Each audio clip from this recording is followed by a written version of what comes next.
Okay, I'm on. Hello, hello. It's Lala Violet Star. I'm gonna continue where we left off last night.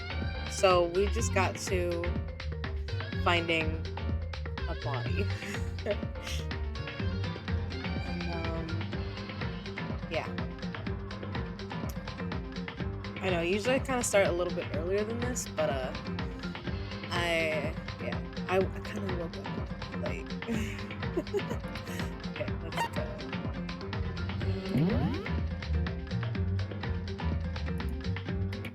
You know what? I had my the. Okay, I'm just checking that the volume is fine for you guys. Yeah. Okay. Yes, we're gonna continue the investigation. All right. Just.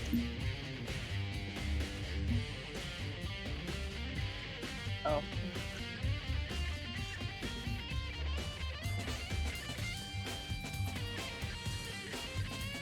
Let me check if me raising the volume did anything for you guys.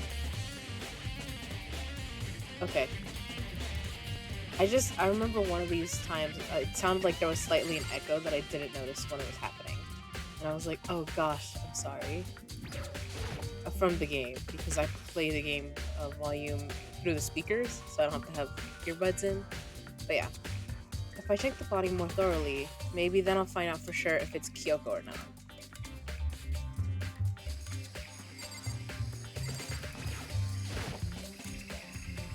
Huh? There's something weird about the body's fingernails. Oh, these are fake nails. They're really long. They seem like they'd get in the way of normal activity. Fake nails. Okay. There's also something on the back of her right hand. Is this a tattoo? It got burned, so I can't make out the whole thing, but it looks like a picture of a dog or something I've never seen in, like a dog or something. I've never seen anything like it before. Tattoo on the right hand.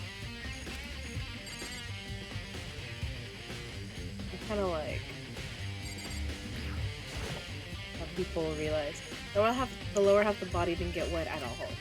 After the body blew up, the top half got set on fire, so I dumped a bucket of water on it, which explains why the bottom half isn't wet. There's nothing strange about that, right?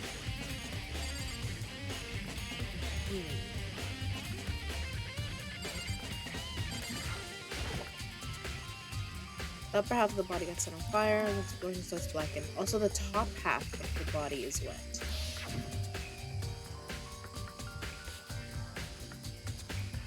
That's because it got set on fire and I threw water on it. Since I only threw water on the part that was on the fire, the top half, the bottom half is still dry. In other words, there's something strange about the top half being wet. There isn't, right?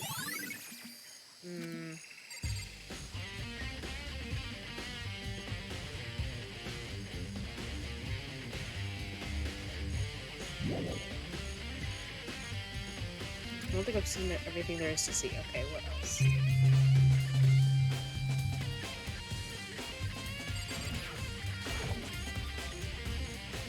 The white jacket the victim was wearing got totally burnt up. There's only one little piece left.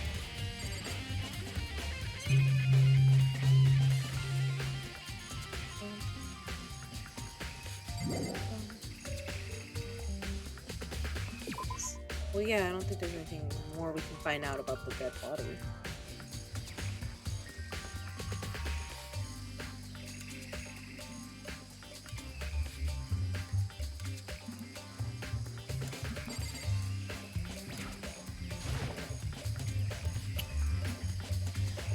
These look like fragments of something. They're all burnt, so I can't really be sure, but I feel like I've seen something like it before. But where? Wait, was it there? I have to double check. I'll have to double check that later. Frankenman's near the dead body.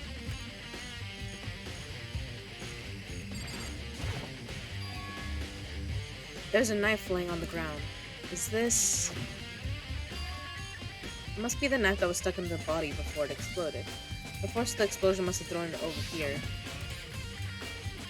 The Monokuma file said the knife went all the way through the body from front to back. Does that mean the knife is what caused the fatal injury? Either way, this knife, it looks really familiar. Wait, is this?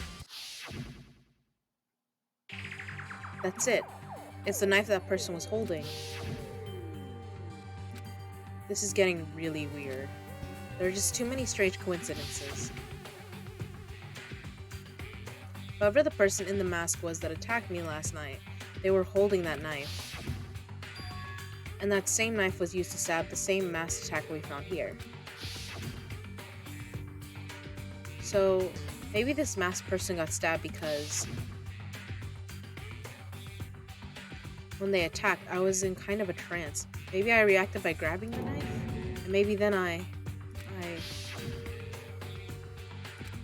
And if this really is Kyoko, it would mean Kyoko is the one that attacked me. Why the mask? I just don't know. I don't remember anything clearly from last night. No, it can't be. There's no way. Okay.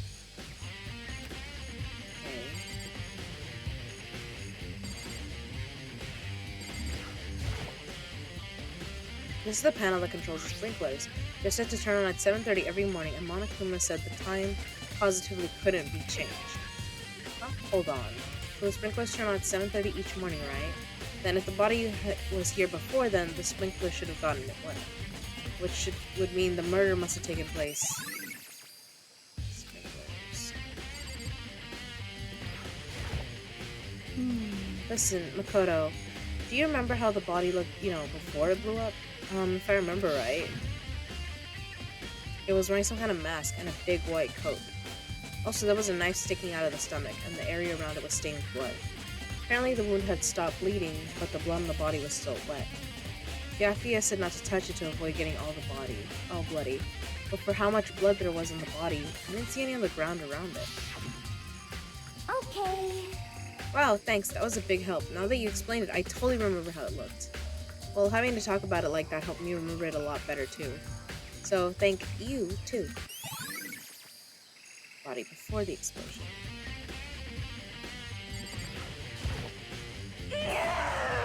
So who does that body belong to? Whoever it is, I'm not gonna look. I don't want to faint anymore.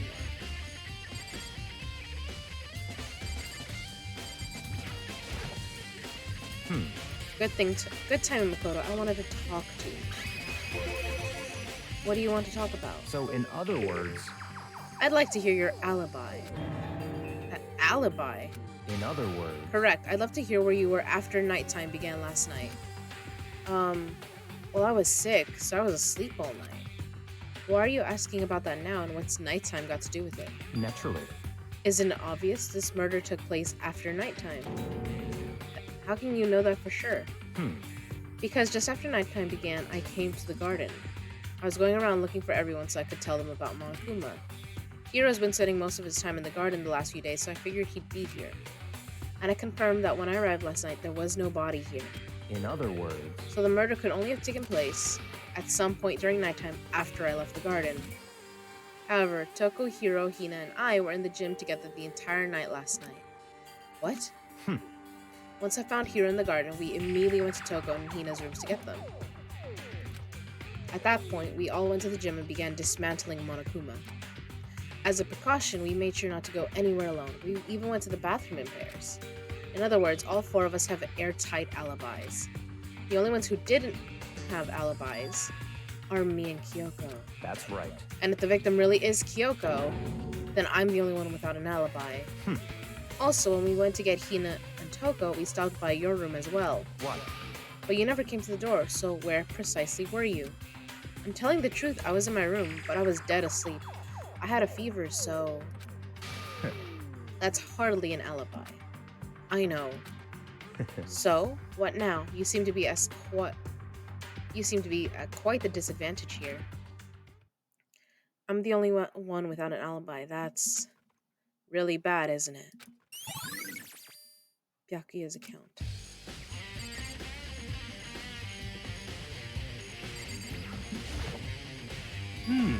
It's 11 o'clock right now. Okay, and... You're serious? Oh, well, I was just thinking about when we first found the body. When the body was found, huh? I should look back at what I did this morning to help me remember when that was. Monokuma's announcement woke me up at 7 o'clock as usual, and I headed for the dining hall pretty soon. Once I got there, I met up with Hina. That was right around 7:30. Then I headed to the gym where everyone else was waiting. Next, Toko went to get the pickaxe, and that's when she found the body. What time was it then? Isn't it like 8? Oh, it was just before 9. So yeah, he said 9:01. Be back. Probably 9 on the dot right now. That's right. It had to have been around 9 o'clock. You know? Ah, now that you mention it, I think you're right. So I think we can say for sure that the body was found at 9 a.m. Okay, my job's done. That's a pretty small job.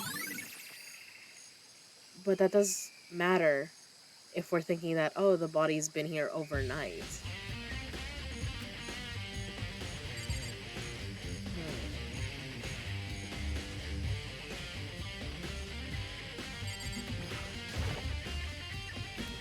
I remember there were some chickens in the chicken coops. I count 4 chickens. Huh? 4? Yo!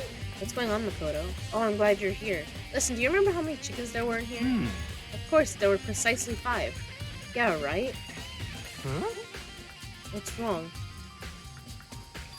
There's only 4 of the fluffy boys. There's only 4 chickens here now. We're 1 short.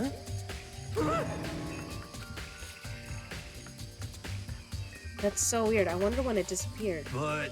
I was down here just before nighttime last night, and there were definitely 5 chickens then. What?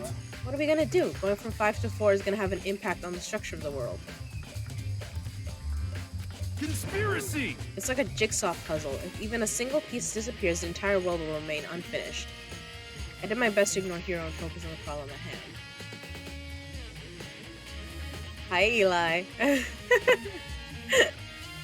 I love that you just pop into the chat room with murder. Hi. I did my best to ignore Hero and focus on the problem at hand. Why did one of the chickens disappear? Could it be related to the case? Okay. Alright, so there's a few weird things here.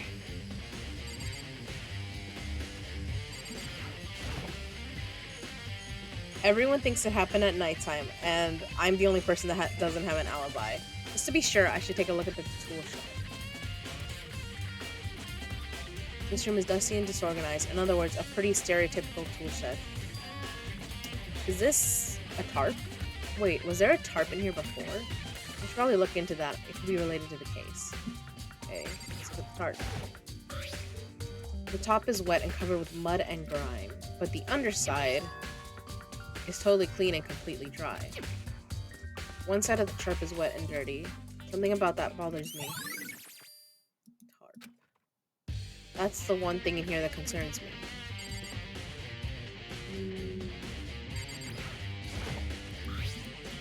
There's something carved into the handle of this. It's the same thing that was in the back of Commando's coat. And now something's talking about it. Yes, okay. I think I've checked everything I need to in this area, but I'm not done yet. There are other areas I need to check. Specifically, that fragment I found before. There's somewhere I need to go in order to confirm my suspicions, and I still need to find out more about Kyoko. Is that corpse really Kyoko? If that's true, was that also Kyoko who attacked me last night? If I can find out more about her, maybe I can answer that question. Kyoko was never that kind of person to talk about herself all that much. Maybe if I can get into her room, I'll be able to find out more. With the key to her room, Byakuya It's all has clear it. now. Alright, hand it over. What? Just give up. Give me the key to your room. I don't have a choice. I have to see if he'll let me borrow her room key. Hey, Byakuya. If you do come up with an alibi, I'd be happy to hear it later at the class trial. Oh, no, it's not about that. You have the key to Kyoko's room, right? I was hoping I could borrow it. I'm afraid I can't take that risk. You're the prime suspect after all. What? Of course, if I were to go with you, that would be a different story. Alright, let's go. Then, will you go with me? Sorry, I have my own agenda to take care of. Find me again later and we'll see. Goodbye. Depending on my mood, I may go with you. Or I may not. Come back later, huh? Okay. Okay, then in the meantime, I should look around somewhere else. Maybe I should check out that one area. I love how it's not telling me. Okay, don't tell me shit, okay. I think I know what it's referring to. I think it's referring to the Monokuma downstairs.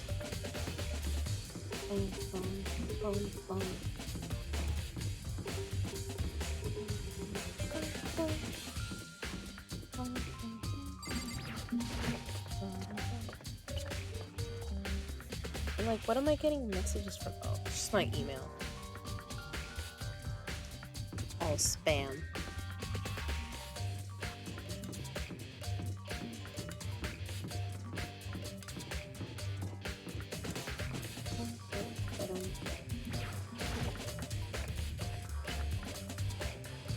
I'm excited for the trial in this chapter. This one and the next, I think, are the last ones. And they are a ride. It's so stressful. Because there are moments where I'm like, oh, I could fuck this up. So that's why I do keep my, like, 3 saves. Because I know. Because I know it's something I can do.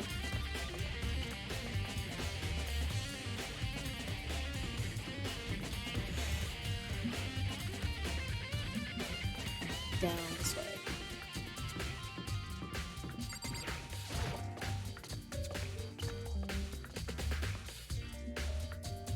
Last night was disappointing. We lost all our gear. No! We all lost our gear. I'm sorry. I was gonna ask, I was about to ask, I was like, do you guys play for long? Wait. Was it here? I think it was the gym. You lost all your gear. What were you guys trying to do?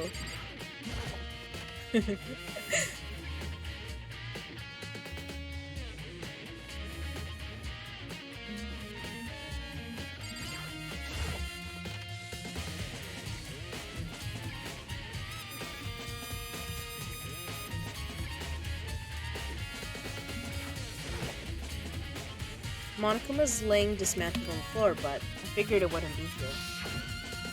You know? I just found something. What is it? It's... Huh? It's what? Raider Ruin Bastion. What is that? Is that like one of the, what do they call it? Like the Raiders towers? A bomb. There's one installed in every Monokuma robot, I'm sure. Yeah, I figured it wouldn't be here. And that bomb went missing. There's no doubt about that. The fragments I found in the garden. Fragments near the body. Okay, I've checked everything else I can think of. All that's left now is Kyoko's room. I should head back to the garden and ask Byakuya. I mean, is Byakuya gonna be there? But alright, let's go.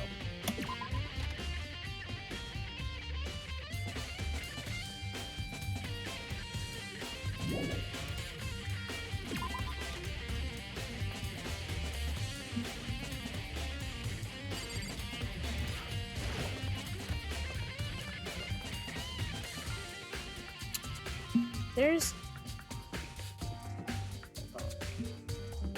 I remember a character saying that there's dorm rooms on the 2nd floor. And I'm like, where though? It's not something I've noticed, so where were they? I gotta stop walking into stuff. I don't remember if that's a thing I've ever knew about though.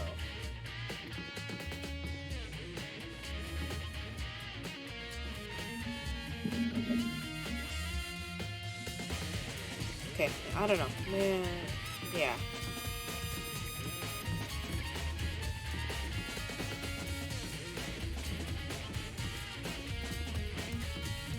Yeah, there's not like a secret that I remember. Okay. So there's probably, I don't know. It's a piglin base? I don't know what that means. I'm gonna need pictures. Let's see.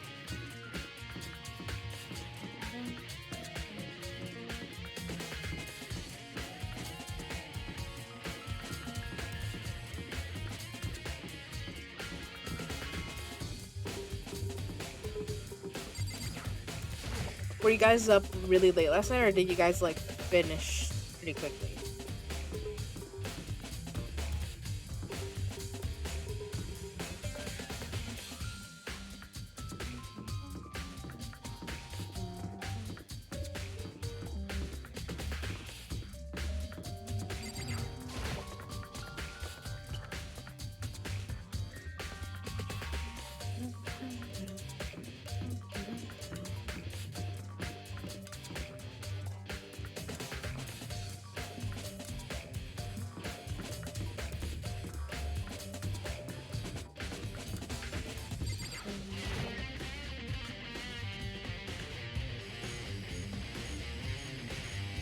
Byakuya, I need the key. You think you can go soon, Byakuya? Let's go. You wanted to check out Kyoko's room, right? Very well, let's go. Wait for me. Byakuya walked off without a second glance, and I hurried after him on our way to the dorms. Okay.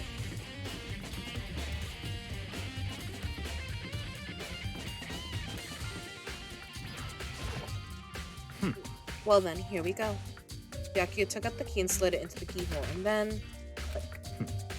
And it's open. Looks like it, thanks.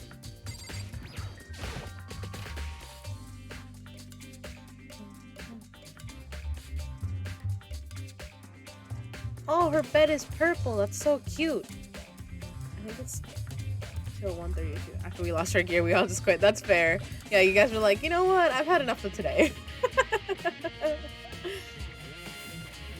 So this is Kyoko's room.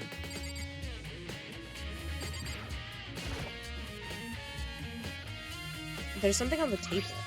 It's a wooden block. It's a wood block decoration. What? What's that? What purpose does it serve? I think it's probably key. The lockers at those real traditional public bathhouses use them for their lockers. I wouldn't know. I've never gone to a public bathhouse. That doesn't really surprise me. It's hard to picture Byakuya doing something like that. It's certainly possible. But if it is a key, I think I might know what it unlocks. Really? What? Unless I'm mistaken, I'm pretty sure I saw something in the dojo that this might go to. The dojo. Okay, wood block key. Here's her bed. I don't see anything interesting here, at least not as far as I'm concerned. Can we check her little drawer? Okay. I guess I'll just talk with Byakuya. What? You wanted to come here, right? So what is it you're looking for? Nothing in particular. I just thought we might find some kind of clue here. A clue that might help us understand Come on. Kyoko. You can't be serious. That's why you made me take time out of my search to come here? Sorry. Regardless, if you plan on poking around at random, you're doomed no matter how much time you take. Surely you have something more concrete, something to give us some sort of direction here. More concrete. Oh, I know. Earlier, Kyoko gave me something. What is this? It's true. I consider it a symbol of my determination. Don't open it yet. Only open it if something ever happens to me.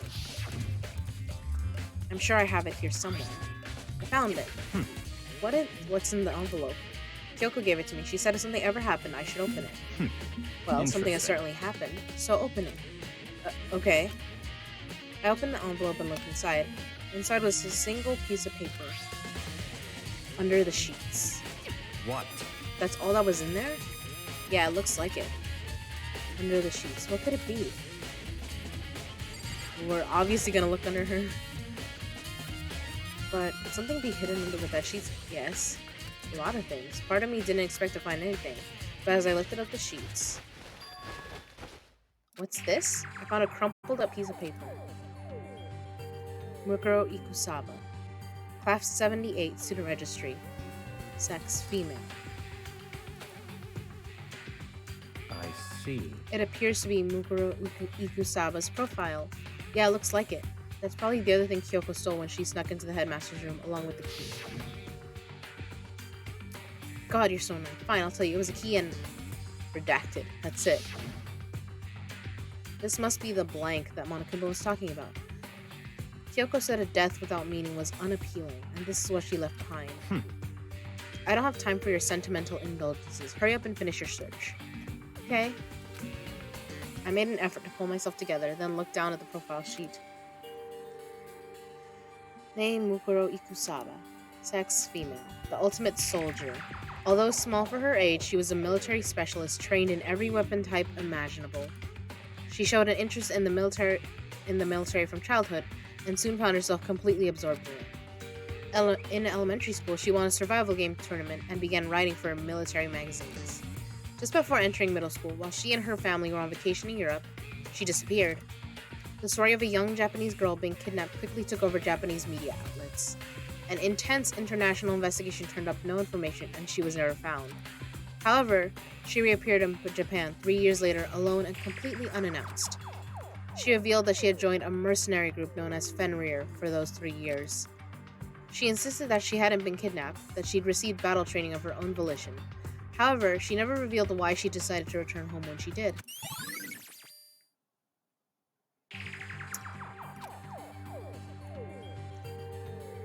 If you know your Norse mythology, you might have picked up on a clue then.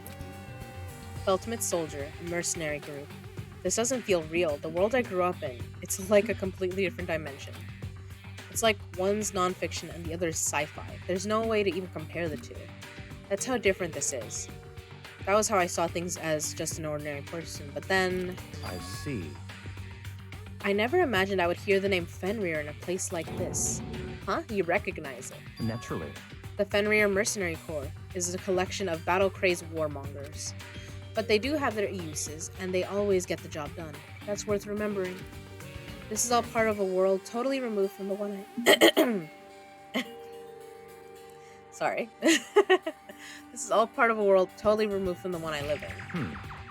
I have to say, I'm intrigued. Every rumor I've ever heard says that Fenrir has already... Found it! Whoa, I feel like our hero is becoming a bit player, and a bit player is becoming our hero. It's you. What? What have you got in your pretty little hand there? What? Uh-oh, you found her profile? So what if I did? Hey! Don't freak out on me. Now. I'm not gonna hold it against you or anything. And in case you're wondering, I don't hold it against Kyoko either, even though she stole it and hid it. After all, there's no rule against stealing, is there? But who I can't forgive is Miss Ogami, who broke the rules and busted into the headmaster's room. Maybe I'll drag her corpse out here and slice it up and devour it. Bears are omnivores, you know. What? Are rule violations really so unforgivable? You're quite adamant about those regulations of yours. Of course I am. A proper school life is built on the dedication to organization and order. Which is why even I, as a school headmaster, have to follow the regulations myself. Oh, so you're saying you have to follow your own rules as well? Of course! Absolutely. I can't have you complaining about how unfair it all is, now can I? In fact, on the subject of fairness, would you like to know something interesting? Interesting. It's about the one writing all the rules. They're actually one of the participants in this killing game. I don't think I ever actually told you how many participants there actually were, did I? I was thinking I should probably clarify that. Hey, When you all first got together in the main hallway, back when there were 15 people there, right? I think that first meeting may have led to a little misunderstanding among you all. A misunderstanding? Are you saying... in other words... That's right, there weren't actually 15 of you. Yes, indeed! The total number of students taking part in this killing game was actually 16. Hence why the courtroom has the 16 chairs, but one is always left blank. 16, then... Mukuro Ikusaba, the 16th student, lying hidden somewhere in this school. The one they call the ultimate despair. Watch out for her. The 16th student, Mukuro Ikusaba. She's part of the school life, so the one making all the regulations is... Why? Huh? Did you say something? Why are you telling us this? Oh, well, because... Like I told you, this killing game is desperately popular. You wouldn't believe the ratings. And since we've got so many viewers now, I wanted to make sure everyone was on the same page. I don't want to wake up to a hurricane of complaints and hate mail, you know? Yes, indeed! Makes sense. Well now. Okay, that's all you get for now. Oh, actually, I do have some revenge to get, so I have an extra bonus for you. Revenge. I want to get back at that sneaky Miss Kirigiri, so I'm going to share a little secret with you. Seriously? Hey, You know how she wears those stupid gloves day in, day out all the time? Well, don't tell anyone I told you, but she wears them to cover a bunch of hideous scars that she doesn't want anyone to see. That's important. It's very important that he told us that. What? Okay, now that's all you get. Monica, I think you're digging your own grave here. You should not have told us that. Okay. Kyoko wears those gloves to cover up a bunch of scars? Wait, so on the back of her hand, the tattoo. Wait, but no. Monokuma specifically said they were scars, right? And that's why Kyoko wears those gloves to hide the scars. Which means those fake nails on the corpse. Are you thinking about Kyoko again? Huh? What? Forget about her. What matters right now is uncovering Monokuma's trap. His trap? Such ignorance. God must have really hated you to make you so dumb. Jesus. Don't you remember what Monokuma just told us? He said there were 16 students, right? Which means Mukuro was a student here. That's right. Obviously, Monokuma was trying to tell us that Mukuro is the one creating the rules of the game. But why would he tell us that? And why now? He told us he wanted to make things clear so there wouldn't be any complaints later. But the mere fact that he said that proves that Mukuro is connected to this case. That's why Monokuma revealed the existence of a 16th student. He needs to make our investigation fair. Mukuro is related to the case. It's certainly possible. Perhaps she's the one who killed Kyoko. What? That would explain why we would have to have a class trial, wouldn't it? If she's a student and she killed someone, that would make her part of the school killing game. Mukuro is the killer? She killed Kyoko? Anyone should be able to come to that conclusion, don't you think? In fact, that's exactly what I thought when the investigation first began. What? But based on what Monokuma just told us, I've changed my mind. It's all clear now. Mukuro Ikusaba isn't the culprit. Huh? What makes you say that? We thought Mukuro, the ultimate despair, was the mastermind's true identity. But if that's true, Monokuma's behavior makes no sense. Why would the mastermind go out of their way to reveal themselves to us? That's a good point. So in other words, Mukuro giving us information that would raise questions about her would be bold to say the least. It makes more sense then to assume that Mukuro isn't the culprit. So that's the trap. They want us to suspect Mukuro and come to the wrong conclusion. That's what makes sense to me. The way you say it, it definitely does seem impossible. It does seem possible. But if that's really true, if Mukuro isn't the killer, then who is? Well, then I believe our work here is finished. Let's move on. I'm sure there are other places in need of investigation. I should find out if that key and the dojo really are connected. let's go. Well, are you coming? Okay.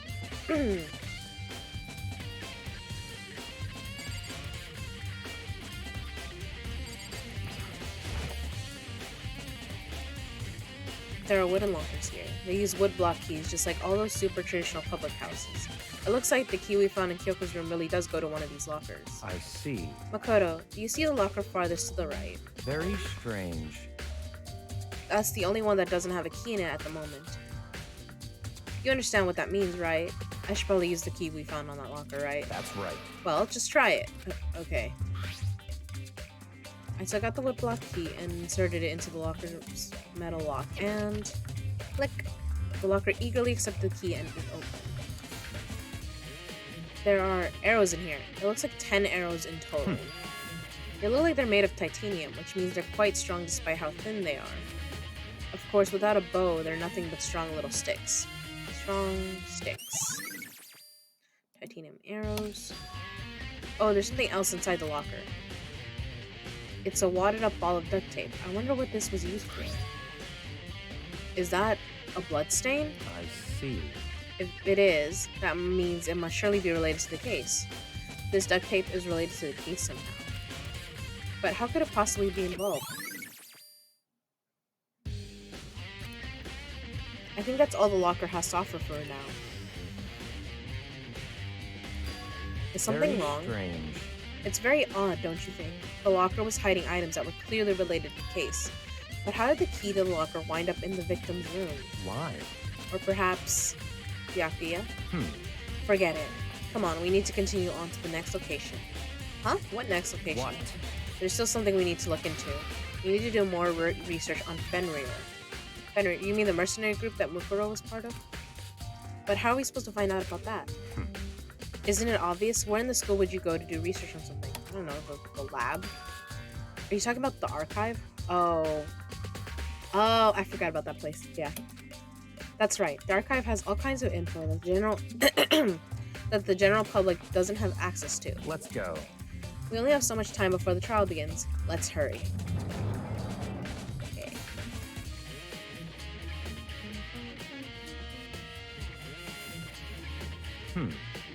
I believe there was a file related to Fenrir somewhere over here.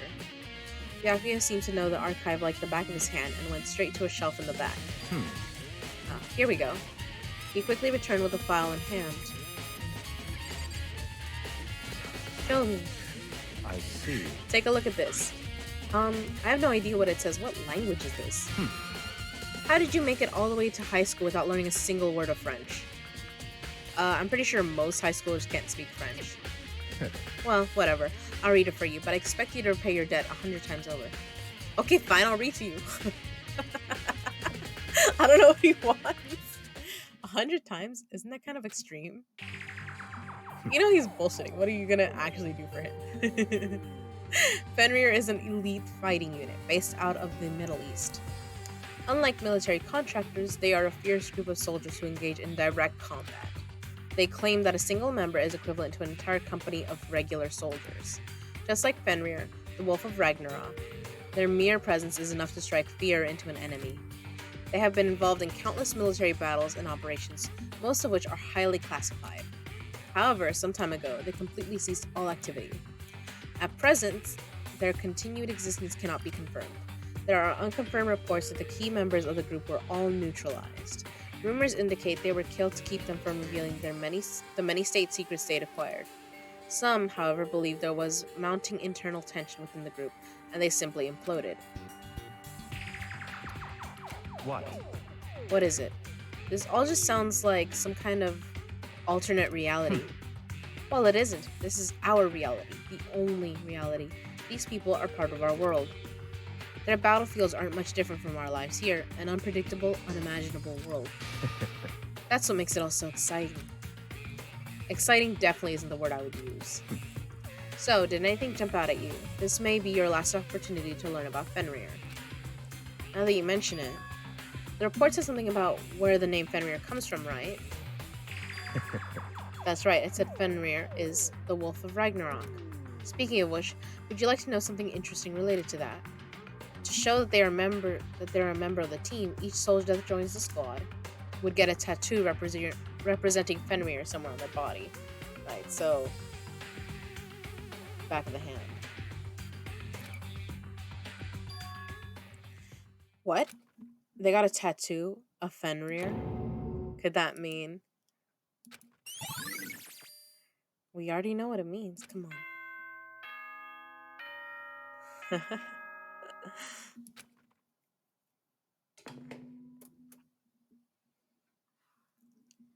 Time is utterly silent, and yet it constantly assaults us, organisms, the earth, natural phenomena. It damages us little by little until the end. You should really think about that. Anyway, it's time to begin the class trial. So, please meet up in the usual spot. See you later. He's so happy. I love it. Then the time has come. All we can do now is try to uncover the truth during the class trial. That's right. It would seem that way. Let's go.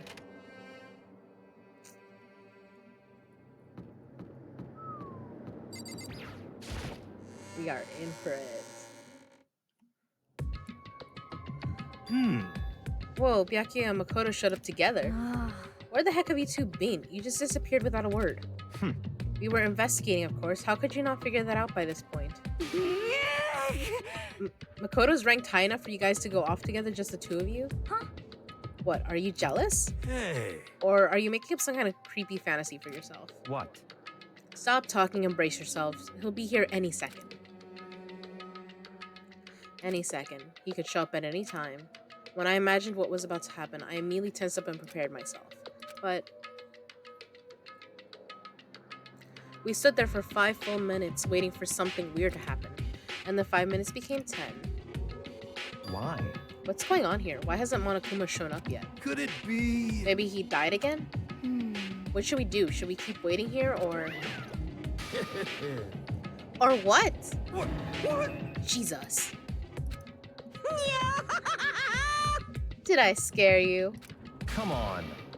I demand an explanation. Why did you waste my time and make me wait like that? What? I made you wait? You've got it all backwards. You're the ones making me wait. Huh? In other words, I'm waiting for everyone to arrive. We can't start till everyone's here now, can we? What are you talking about? Everyone is here. We've all been waiting for you. Sorry, but you're wrong. But I've been waiting 10 minutes now, so it's okay if I punish the one making us all wait, right? If we all agree it's a violation, I'll arrange a punishment right now. If it's me you're waiting for, I'm here. When we heard that voice, we all spun around to look. Hey, I'm here, and no rules been broken. Kyoko. Kyoko, you're still alive? Stop talking. If you want to fight, do it at the class trial. You need to save some of the fun for later, right? What? But is it okay that there's no particular penalty for being late? is that right? I made it here just fine. What school regulation did I violate? Am I wrong? You're so selfish, so spoiled. You're right, there's no penalty officially, but I bet you'll be sorry later. No, I'll make sure you're sorry later. Anyway, hustle your butts onto the elevator. I'll be just one step ahead again. When Monokuma was gone, we all rushed up to Kyoko. Kyoko. So you really didn't die? Indeed. Of course I didn't die. Thank God, I'm so glad you're okay. Perhaps, but that's not necessarily a good thing for us. Huh? He's right, now we've got to deal with a ghost. No. I told you, stop talking. Let's go. Come on, let's just go. Whatever we need to discuss, we can do it during the trial. Without ever looking directly at Kyoko, Byakuya stepped into the elevator. Good call. Who knows what might happen to us if we take too long. But I'll be happy when this trial is all over. One after another, everyone piled into the elevator. But I couldn't help myself. I had to talk to Kyoko before the trial started. Listen, before we get started, I have to ask you.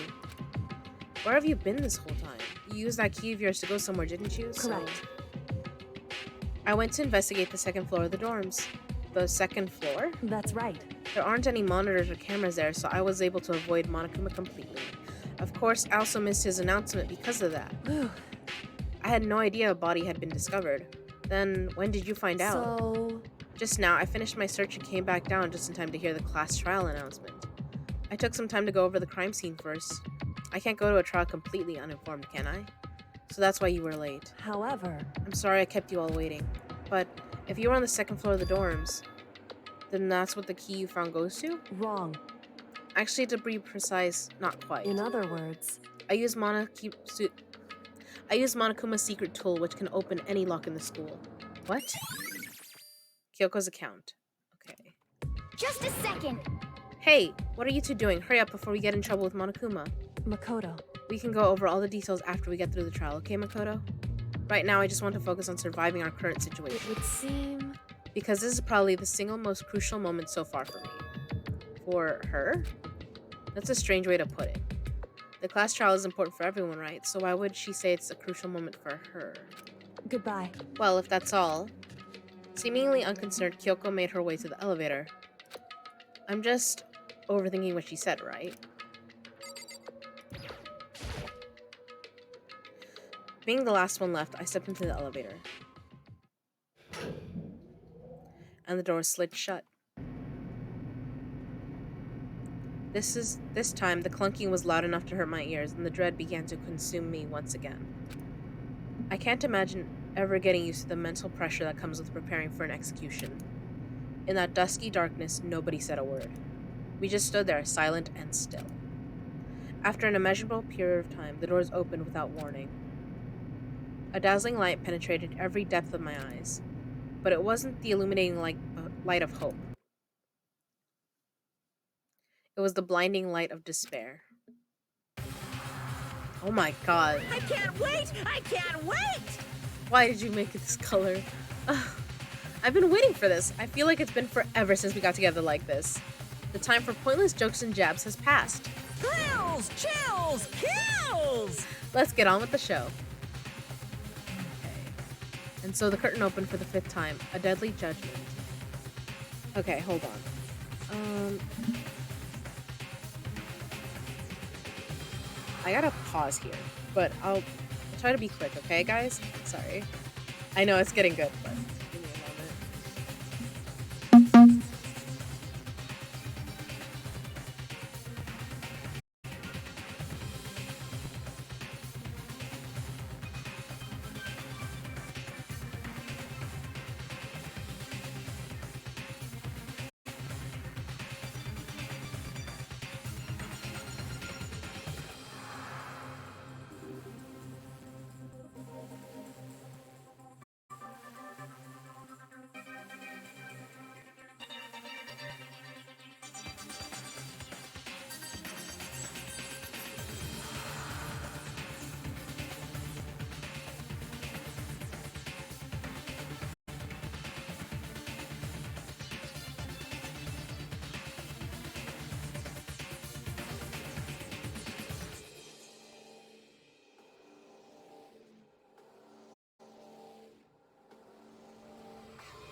Alright, I'm back.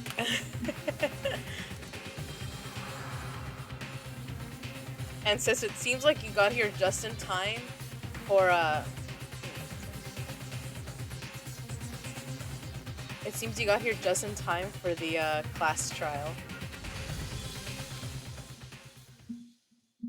Yes. Okay.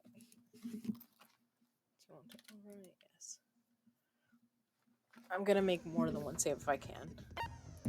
Skills, because I do have a new one. Influence gouge. Wi-Fi.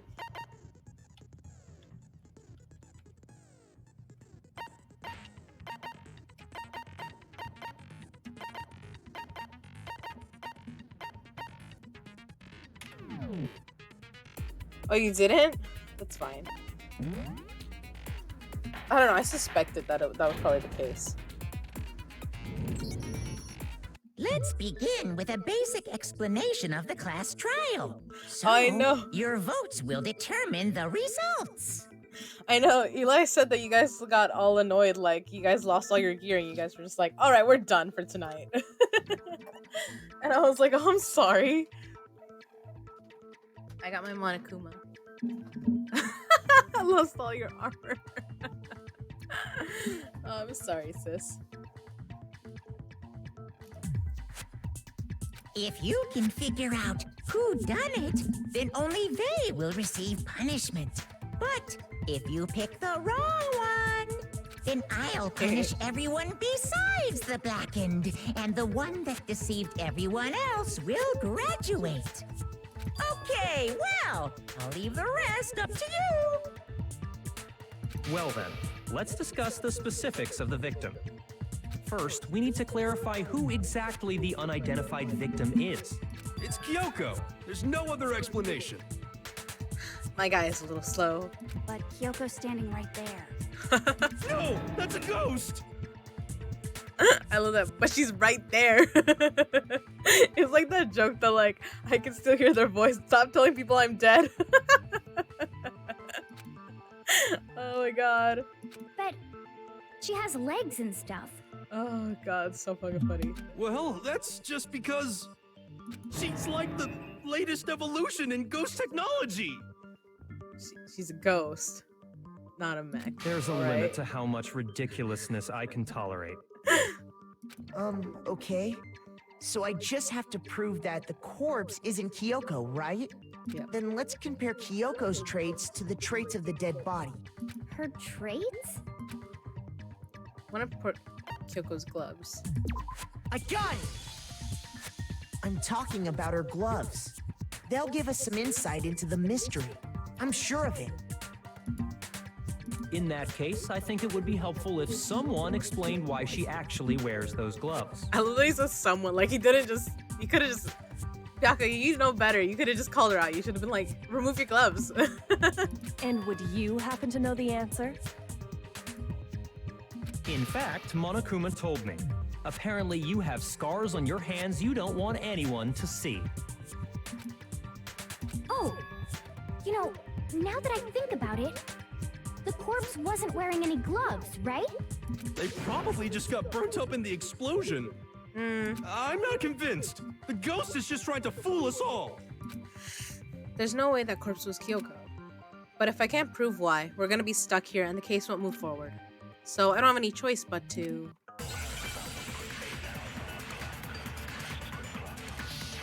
Alright, well, there's the body before. That Kyoko there is just a ghost. Impossible. Okay, then prove it. Prove she's not a ghost. The Welcome dead back, body Eli. wasn't wearing gloves. They got burnt up in the explosion. Then she was wearing gloves before the explosion? Nope. Well, yeah, she must have been wearing gloves. No. No, that's wrong. Girlie had fake nails on. There's no way you're wearing those. You're not gonna wear fake nails and then put gloves on No. top of that. There's That's no way the that's corpse was crazy. wearing gloves. Whoever it was, they were wearing fake nails, remember? I imagine trying to wear gloves over nails like that would have been a pretty big pain. Besides, Kyoko wears gloves to hide her hands, right? It'd be pretty weird for someone who's self-conscious about their hands to wear fake nails, don't you think? Yeah. Jeez, man, you don't know women, huh? They're complicated like that. Don't say shit like that. If anyone doesn't know women, it's you. Thank you, Aoi. Well, Kyoko, any thoughts? These gloves were custom made to the size of my hands to make sure they don't interfere with my daily life. Oh, they're fucking custom too. Okay. Yeah. If I wore fake nails, the gloves wouldn't fit properly. Then that's that. The dead body doesn't belong to Kyoko. Which should have been obvious since she's standing right here. I know. Byakuya's like, Fitz, we're looking at her.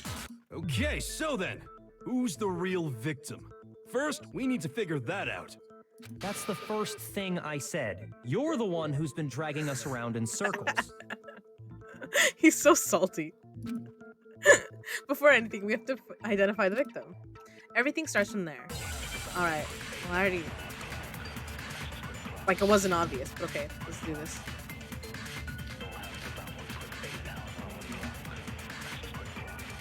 If Kyoko really is still alive, then who died? There's gotta be some way to figure it out. Yep. I don't think so. The face was scorched beyond recognition. And there wasn't any description in the Monokuma file. Well, if we can't identify the body... No, that's wrong. I think I could have shot it at either one of those and it would have worked. There was one clue left behind that we can use to identify the body. What? For real? If you're lying, you'll die a cruel and unusual death. You're not doing shit with those little hands. Cruel and unusual death. This I gotta see. Right. Like, what are you gonna do? Set genocide Jill on me? She's not into it. I'll be safe. She's just being stupid. Ignore them, Makoto. Tell us what you're talking about. The key to figuring out who it was is the tattoo on the back of her hand. Oh, yeah. The design's pretty strange, huh? Is this a dog? Her master must have made her get it. To be like, you're my bitch. Okay. Seriously? They really did something that humiliating? No, that's not it. The identity of the victim is hidden within that tattoo. Yeah, she does. She really does have small hands. Not... The identity of the victim is hidden. Oh, really? Yes. Compare that to the other information we have. The victim's identity should be clear.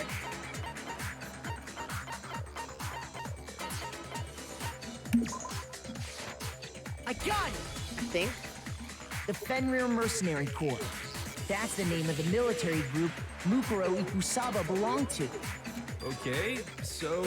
To show that they're a member of the team, each soldier that joins the squad would get a tattoo representing Fenrir somewhere on their body.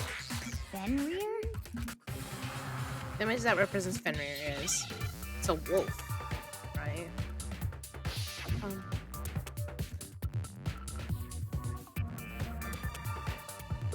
Alright.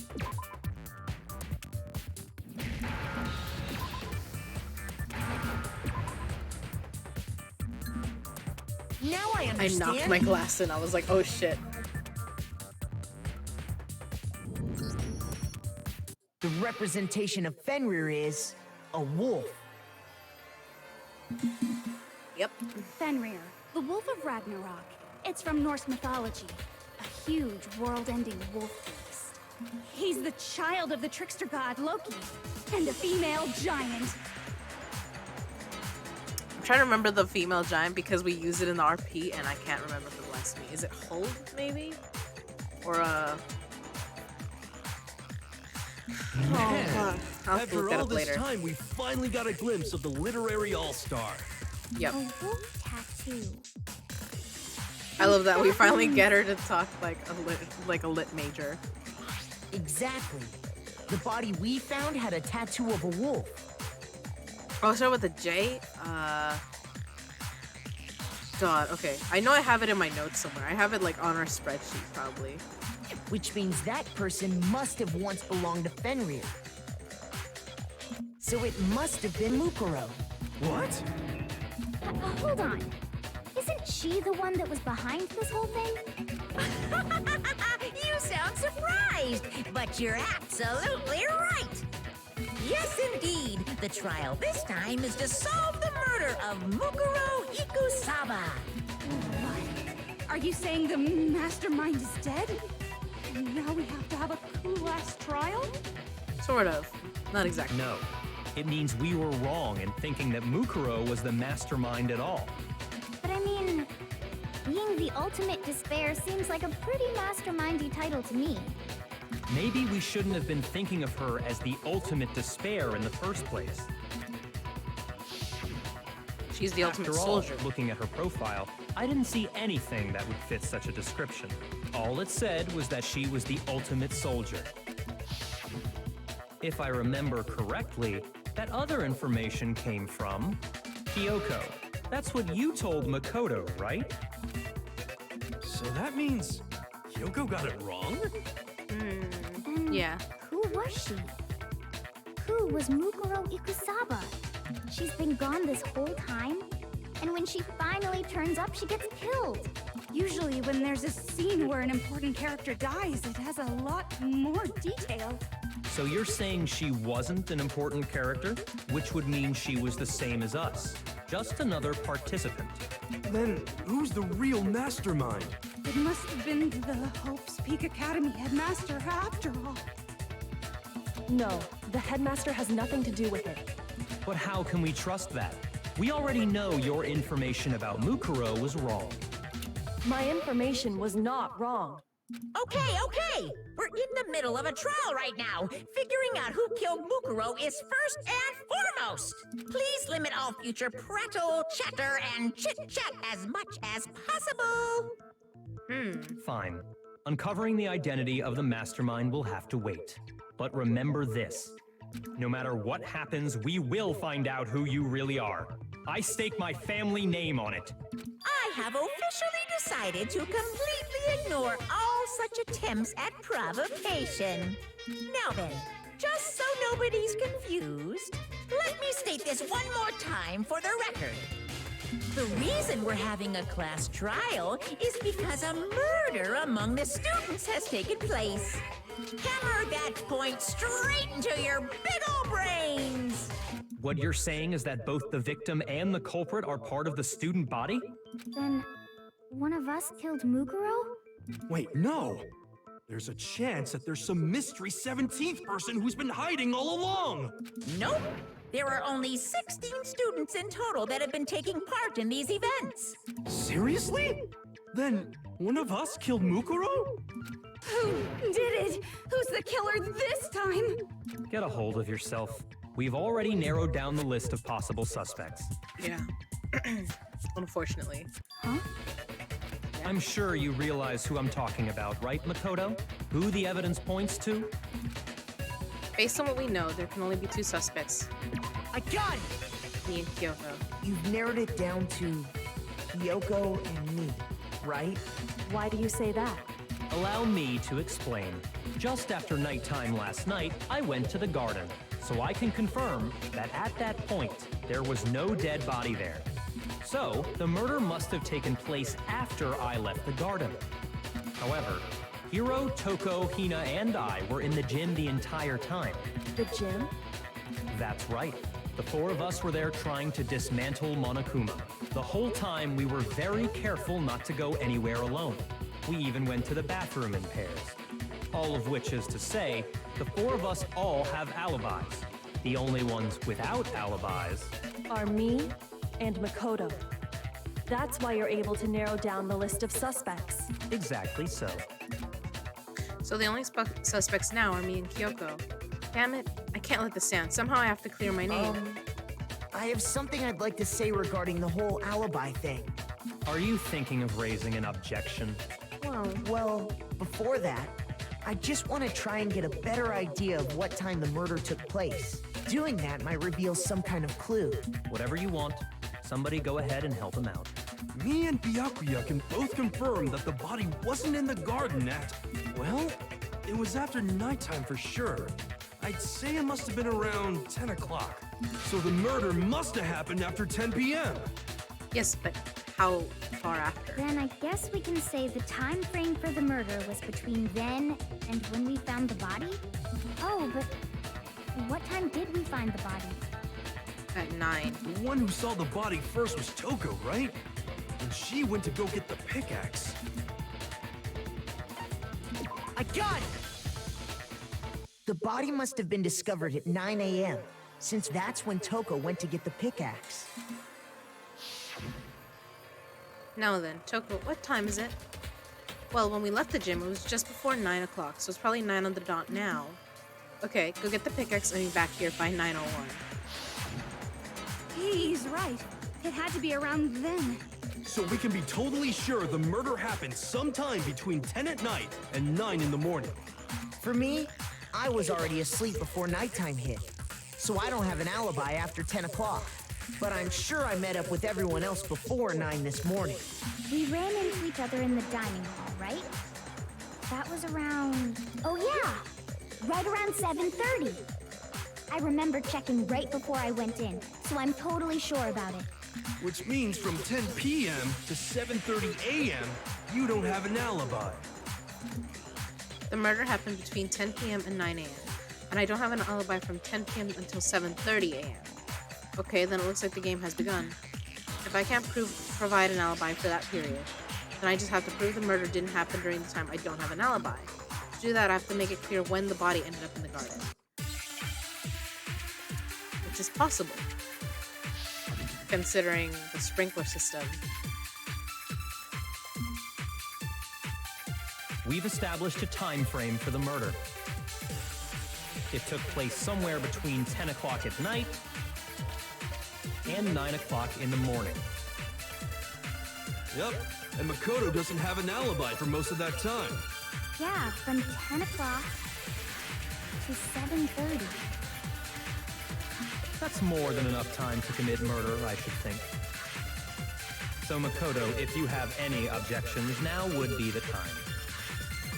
Okay, that's fine.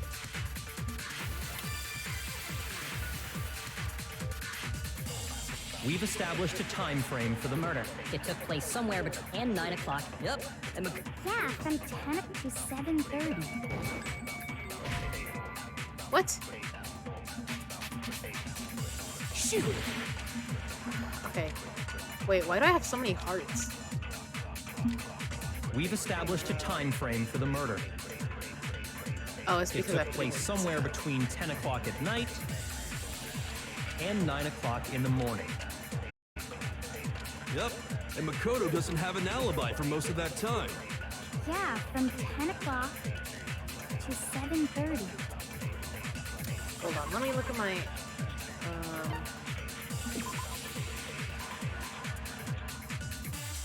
Searching...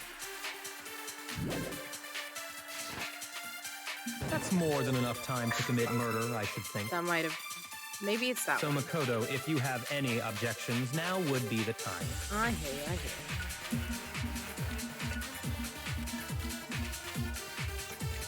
we've established a time frame for the murder. It took place somewhere and 9 o'clock. Yep. And Yeah, from 10 o'clock to 7:30.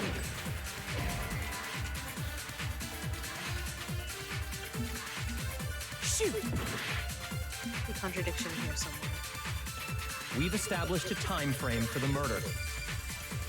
It took place somewhere between 10 o'clock at night and 9 o'clock in the morning.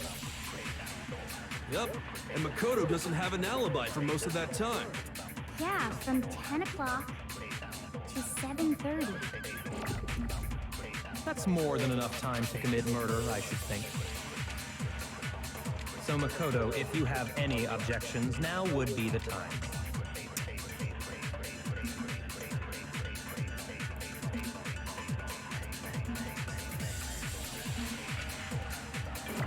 We've established a time frame for the murder. It took place somewhere between 10 o'clock at night Okay, I'm gonna do the sprinklers on that one. Shoot! I know. We've established a time frame for the murder. It took place somewhere between 10 o'clock at... No, that's wrong.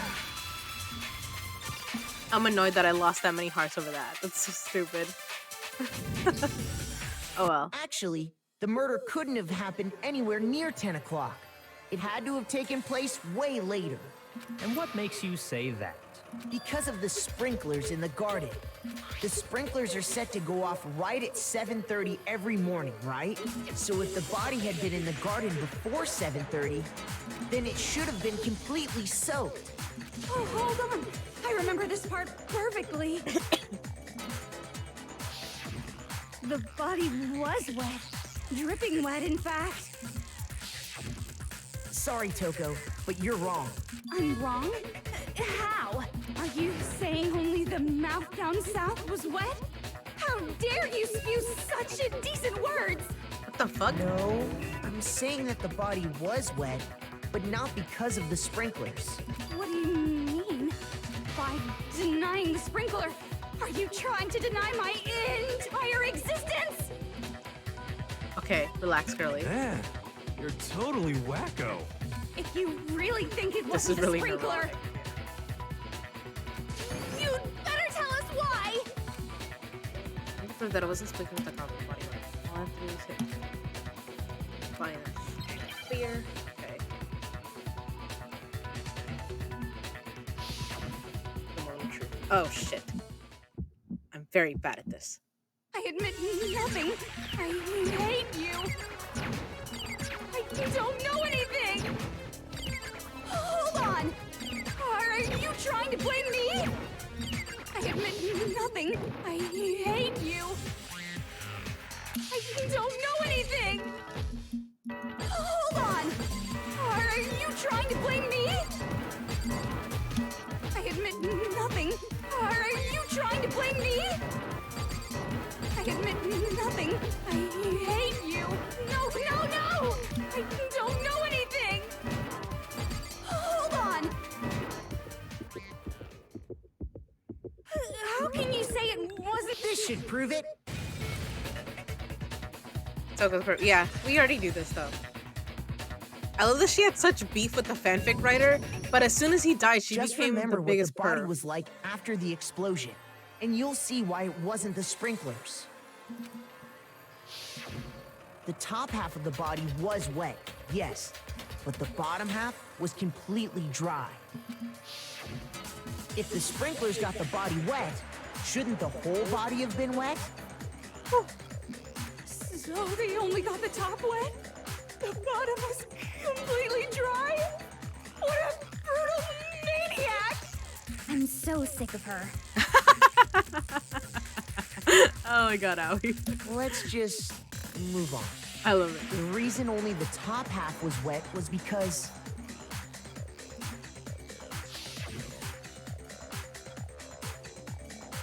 while the body was still on fire, I doused it with water. But only the part on fire, the top half. Oh, then I guess the sprinklers really didn't do it. Now, so if the sprinklers didn't get the body wet, then the murder must have taken place sometime after the sprinklers turned on at 7:30 in the morning. Which means she must have been killed sometime between then and when the body was discovered at 9. But Makoto's alibi was only missing from 10 o'clock last night to 7:30 this morning, right? So there's no way Makoto could have done it. I guess you had an alibi after all. Good for you.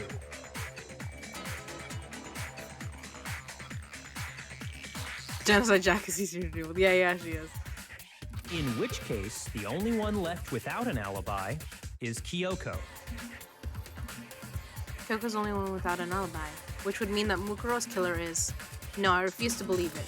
Kyoko murdered someone? That's... I'd just like to say one thing. If you vote for me and I die here, the mystery of this school will stay hidden forever. Which is why I can't let that happen. Huh? So are you saying you're not the culprit? Of course I'm not. I have no reason to kill anyone. This is a trap the mastermind has laid for us. A trap? We're this far into the game, and now you decide to blame me? Stop wasting time! Stop wasting energy! You really think your little trick is gonna work? Shut up, you! You got it, boss! Shutting up now! That was Anyway, Kyoko, you actually did have a reason to kill her. Huh? She did? She thought Mukuro was the ultimate despair. In other words, the mastermind behind everything. So she killed her to try and put a stop to all this. Isn't that right, Kyoko? But you made one catastrophic mistake. Mukuro wasn't the mastermind at all. And as a result, we were forced into another trial, something I'm sure you weren't at all expecting. So, that was her motive? I like the idea that Byakuya trusts me slightly more than Kyoko. If she had a motive and no alibi, well then, I think it's pretty clear Kyoko's gotta be the culprit. I'm not the only one without an alibi. Makoto's explanation is still insufficient. Right, she was there last night. The sprinklers didn't get the body wet, but that doesn't mean the murder happened when he said it did. What are you... Because you see, there is a way the body could have avoided getting wet. Interesting. I'm listening. All it would take is covering the body with a certain something to keep it from getting wet. Scene could it have been? It's the tarp, isn't it? And we found. I got it! You're talking about the tarp, aren't you? You catch on quick. You're right. All you'd have to do is cover the body with the tarp, and that'd take care of the water. In fact, that's exactly what the killer did. The dirt pattern on the tarp can attest to that. Only one side of the tarp got dirty, because that's the side that got covered in water. The side that faced down over the body, meanwhile, kept perfectly clean. This proves that the killer used the tarp to keep the body from getting soaked. But why would they go to all that effort just to keep the body from getting wet? Most likely so they could cloud the issue of when the murder actually took place. In other words, to create an excuse exactly like the one Makoto just gave us. Uh-oh. Why would Kyoko say that? Why would she want to make me look like the killer? No, I can't think about that right now. That tarp. If it was used the way Kyoko said, the tarp must have touched the body, right? But the body... Wait, something's not right. And what might that be? I can't worry about Kyoko's motivations. If I don't do something, everyone's gonna think I'm the killer. I have to refute what Kyoko said. Okay. Is it Hangman's Gambit? Or is it... No, we already did that, right? With the wolf bit.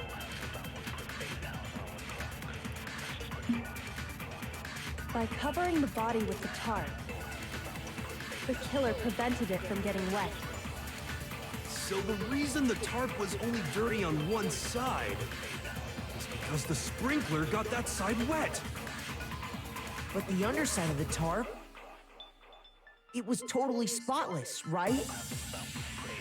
It's because that side was protected from the water. Since it was facing down toward the body, of course it didn't get dirty.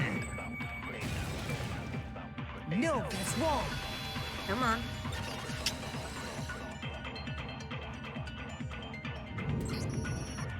Actually, one side being clean is pretty strange if you think about it.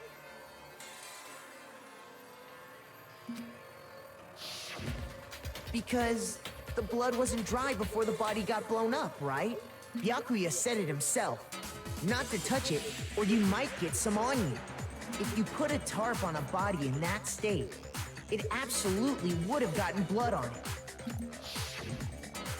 Well, maybe the culprit washed it, so nobody would know they'd used it.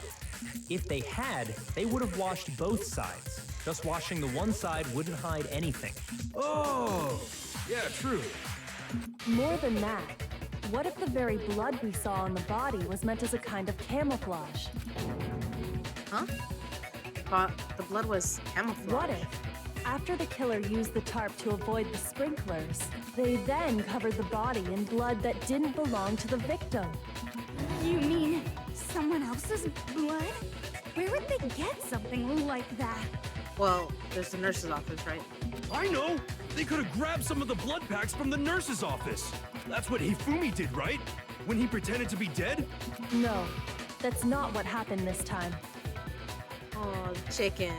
The killer got the blood from right there in the garden. Yep. Which means it's the chicken. Because there's one missing. I got it! Could it have been chicken blood? What? Chicken blood? I mean, you wouldn't be able to tell the difference, right? Between animal blood and human, right? When I checked the chicken coop before the murder, there were 5 chickens. But after the murder, there were only 4. Aw, the pollito. So, you're saying someone killed a chicken and then covered the body with its blood? Man, that's messed up. Killing a living thing just to do something like that is awful. They should have at least eaten it. Yeah, that is a waste. What the I fuck? wonder if the killer had to get the blood from the scene so they wouldn't be spotted walking around. Anyway, there's no denying that a chicken went missing, which provides a basis for my theory. The little chicken. Perhaps, but even so, there's one thing that still doesn't make sense. You said the culprit used the tarp to avoid the water and then covered the body in blood, right?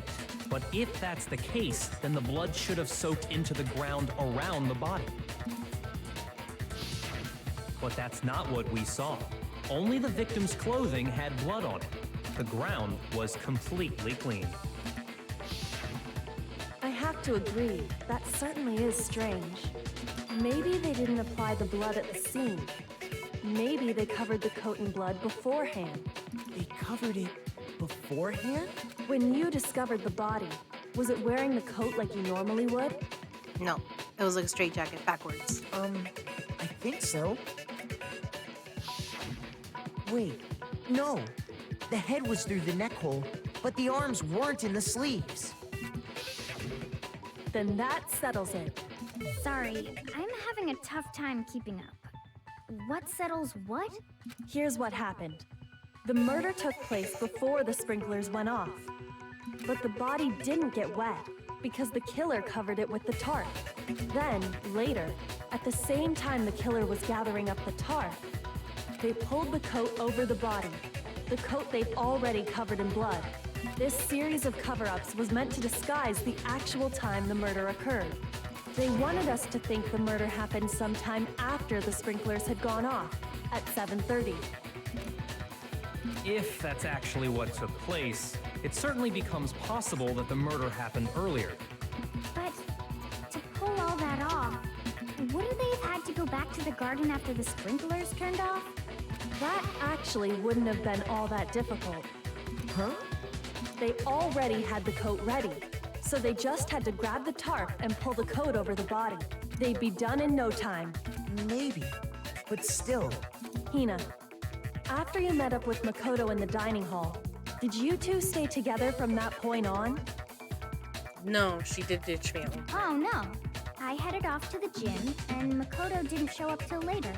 Then he had plenty of time to spare, wouldn't you say? That's not... Don't bother saying it's not possible. I must admit, Kyoko's reasoning is sound. Makoto's alibi is inadequate. And the suspicion falls back on me again. But why? Why is Kyoko trying to entrap me? I don't understand. Disguised dead body. Well then, it looks like we're back to square one. Makoto's alibi is no good, so once again, our suspects are him and Kyoko. For serious, man? Which one of them did it? Hey, why don't we let luck decide? Let's flip a coin. 50-50 odds. Yeah, but 50-50 is like one of us dies because you got it right, and the other is like you all die because you got it wrong. So. Oh! See? Pretty good idea, right? No, not that. I just remembered something super serious. Well, don't just stand there. Out with it. Yeah, okay, you're gonna need to change that tone. You know that knife we found all black and burnt? The one we found stuck in the body before it exploded, right? According to the Monokuma file, the knife went all the way through, from front to back. Jesus.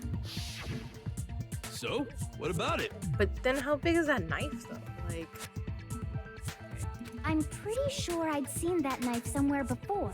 That's what I thought when I first saw it. I just remembered. Listen, more important, now that we have the knife, what are we gonna do with it? We can't let Toko keep it, that's for sure. We don't know what she might do. I don't want it anyway. So what to do? Why don't you hang on to it, Makoto? 12-inch knife. I guess. The Damn. knife we gave to Makoto? You don't seem surprised. You must have noticed earlier. Yeah. Then why did you hide that fact? I don't think it's that we hid it. We kind of forgot. It's not that I hid it. It's just...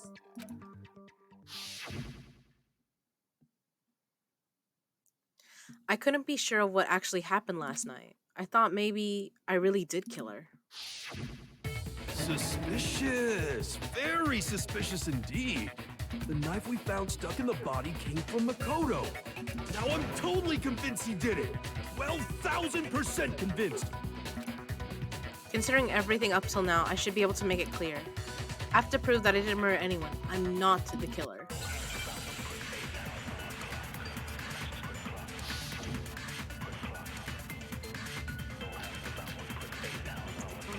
Fragments, exploded body pieces.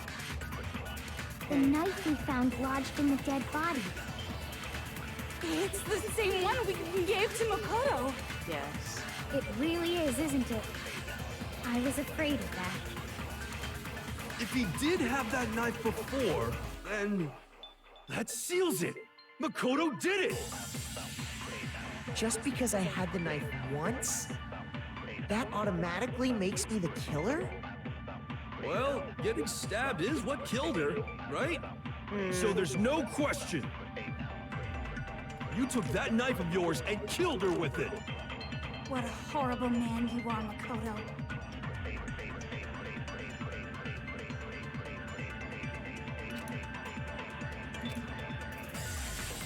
The knife we found lodged in... It's the same... It really is, isn't it?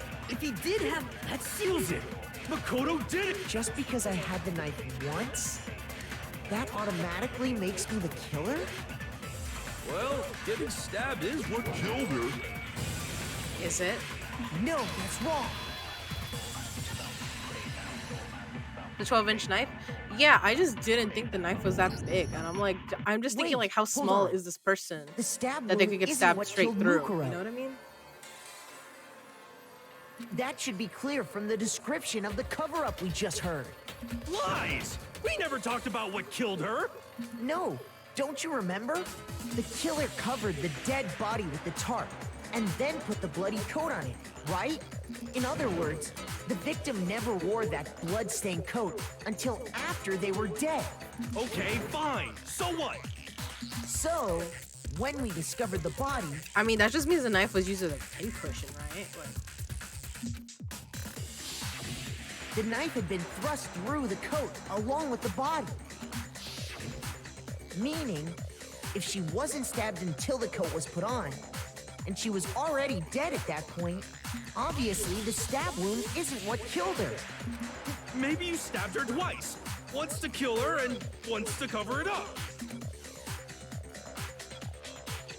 no, there's no way that's impossible. The exact condition of the body was written down for everyone to see.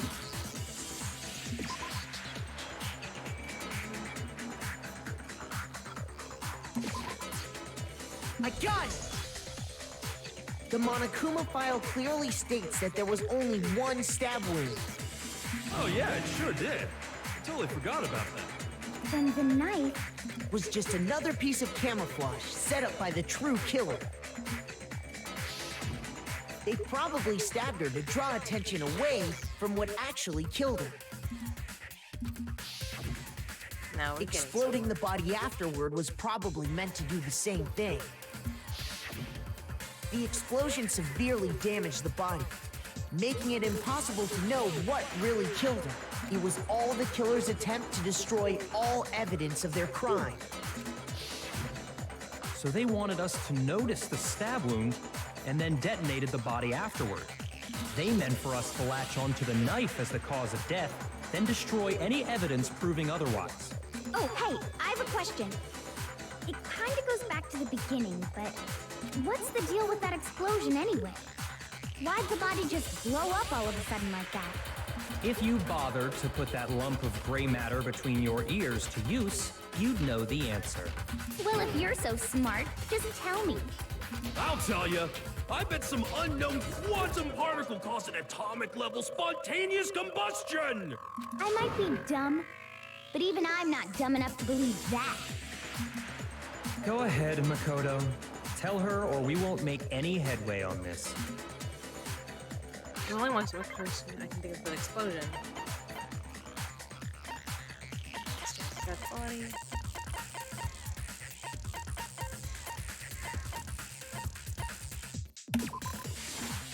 I got it! After the explosion, we found a tiny fragment of something on the ground near the body, right? That fragment reveals the cause of the explosion. Huh? You know, I feel like I've seen something like it somewhere before. That's only natural, because of course, we saw the same thing when we dismantled Monokuma. It's part of a bomb. Oh! Then the explosion was because of the Monokuma bomb. Anyway, the culprit's motive is becoming more and more obvious by the minute. They wanted the knife wound to look like the fatal injury so that we'd suspect Makoto. And the only one who would benefit from that is the only other possible suspect. You, Kyoko. Hold on a second, Byakuya. What's the problem? Well, I just feel like we need to think this through. We still don't know what actually killed the victim. That's true. It's definitely bugging me. What really killed her? Fine. I have no problem with that. Let us continue the debate. It won't change the facts of the case regardless. We need to determine what ultimately killed the victim. We need to concentrate.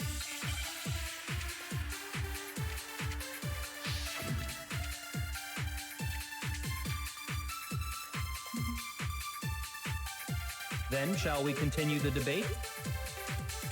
The victim's fatal injury has yet to be determined, correct? The explosion didn't kill her for sure. I guess. Well, yeah. She was already totally dead when that happened. And it wasn't because of the knife, right? And then there's only one other thing. Oh, yeah. According to the Monokuma file, that's gotta be it.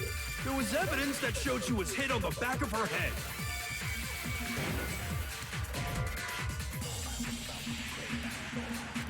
Shoot! Yeah, but Then, shall we continue the debate? there was some other things though. The victim's fatal injury. The explosion didn't kill her for sure. I guess. Well, yeah. She was And it wasn't because of the knife, right? And then there's only one other. Oh, yeah. That's gotta be it. There was evidence that showed... And more than that, the victim had suffered countless wounds across her entire body.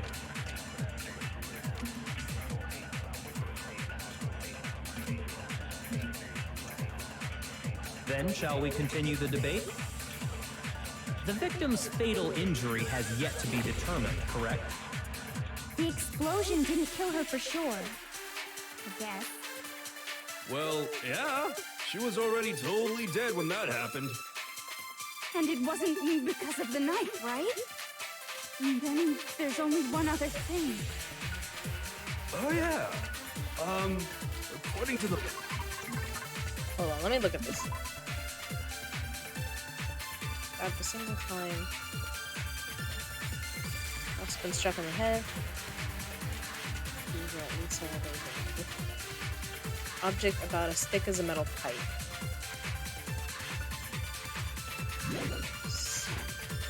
Okay. That's gotta be it. There was evidence that showed she was hit on the back of her head. Shoot!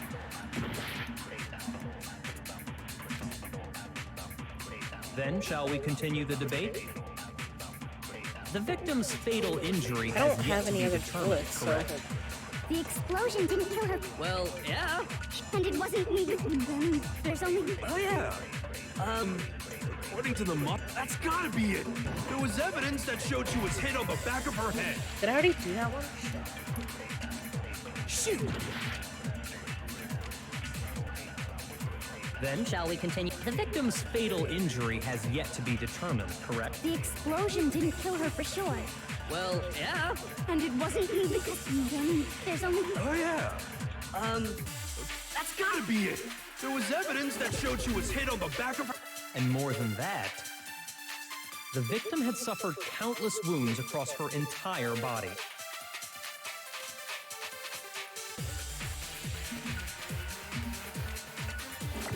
Then, shall we continue the debate? The victim's fatal injury has yet to be determined. Okay. No, that's wrong. Guess what? I love that you're taking notes. I'm so like annoyed when I like Mukuro died take because forever of to the put blow the to right back of the combination. head she suffered. What about the wounds all over the rest of her body? They didn't have anything to do with it? The Monokuma file makes it clear that those weren't fresh wounds. Oh yeah, good point. If they were old, I guess they don't really matter. Okay, then we're safe in assuming the blow to the back of her head is what killed her. But then, what was the murder weapon? The Monokuma file says she was hit with a blunt object, about as thick as a metal pipe. Oh, I bet it was the pickaxe. How is that even possible? If you hit someone with that, it'd cave their skull in completely. Yeah, that would be different, completely different Well, looking maybe thing. they held it the other way and hit her with the handle. But that's not effective. Well, I guess you could just hit her with the flat of it, right? Like the side of it. But that's, again, that would leave a very different kind of. No way! The balance would be all off. You wouldn't be able to swing it with any kind of power. She right though. I wouldn't mind testing it on you if you want. No thanks. I bet you just hit me with the metal end and call it an accident. I'd love to scoop out that nasty brain of yours, throw it on the ground, and Y'all need to spit read on it. me? As in I need to read? Or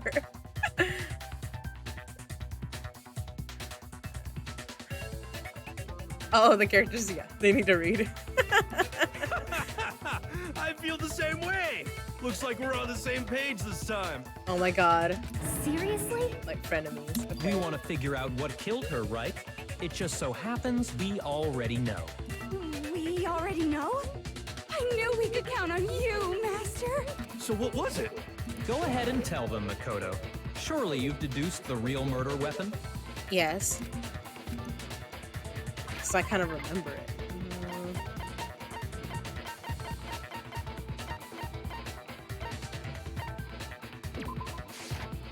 I got it!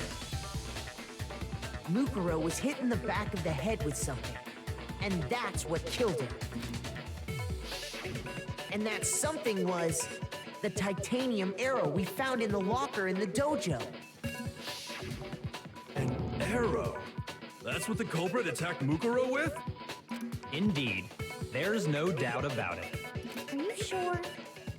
That sounds kind of weird. Let me explain that. Hey! How dare you backtalk, Master? You have no right! I'm not backtalking anything. I'm just saying what I think. I don't blame Hina for doubting, because there's one more thing about that weapon. One more secret.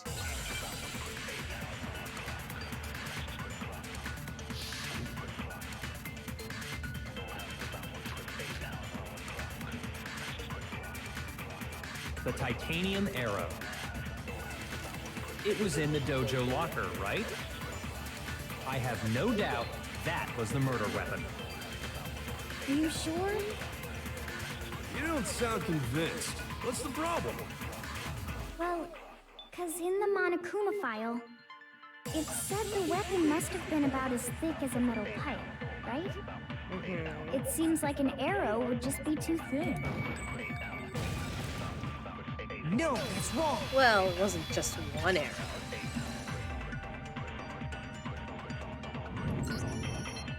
You're right. Just the one arrow would have been too weak. That's why the killer used another weapon. Another weapon? Well, inside the dojo locker, we also found a balled-up wad of duct tape. The killer probably uses duct tape to bind multiple arrows together. Bundling them together using the duct tape would easily create a single weapon as thick as a pipe. And that's exactly what the killer did. It's similar to Aesop's fable about the bundle of sticks. One stick is weak, but put them together and they become strong. It's meant to teach cooperation. I love it. We're finally getting her to talk like a lit major. Damn, that's harsh. How is it harsh? Are you even listening? It's supposed to be like a kid's story, bro.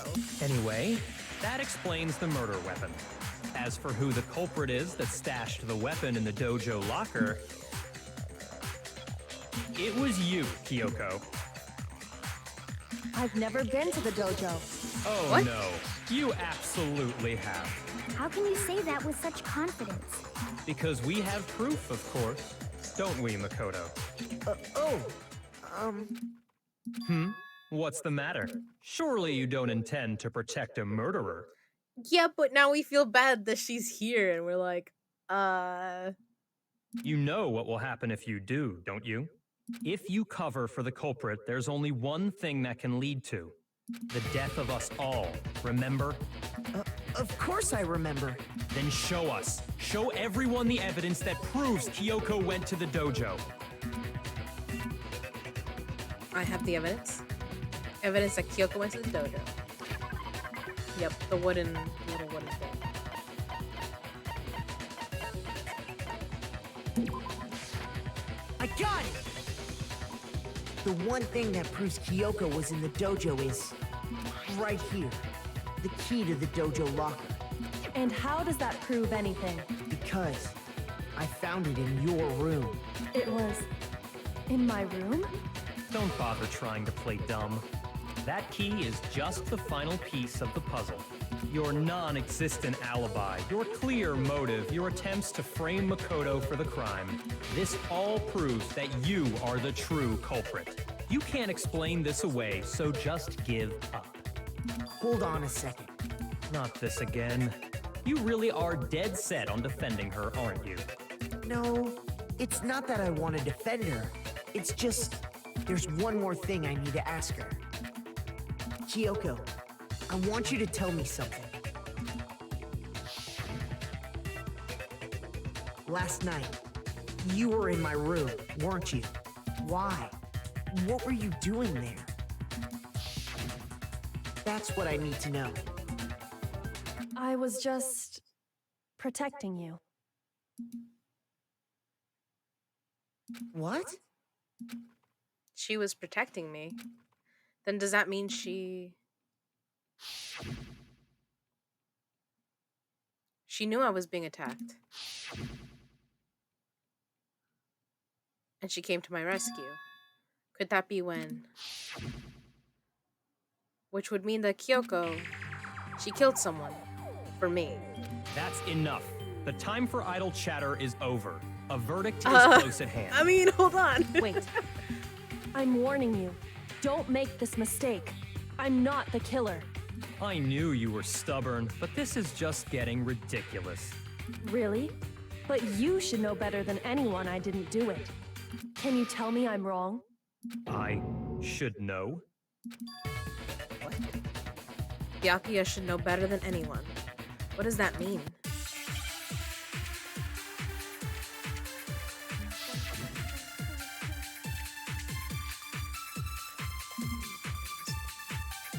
Those words you just spoke, what do you mean? Exactly what I said. I'm not the killer. You should understand that more than anyone here. Byakuya, what are you hiding? Master would never hide something from me! There's proof that you aren't the culprit. Is that what you're saying? You stated a theory earlier. You said I hid the evidence of my crime in the dojo locker, and then left the locker key in my own room, correct? But could I really have done that?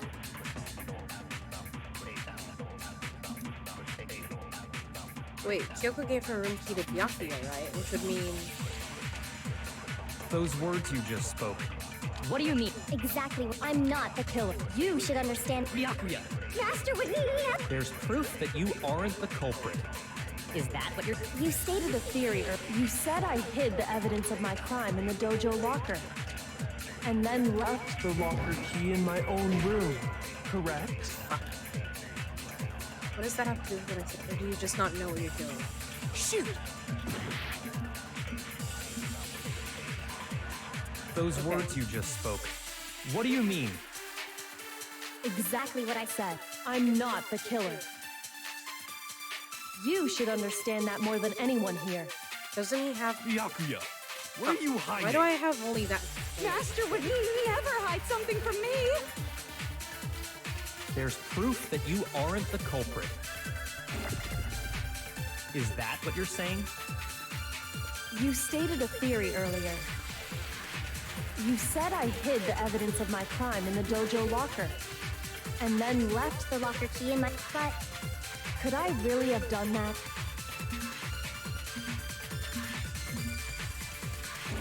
Those words you just spoke. What do you... Why do I have when the body?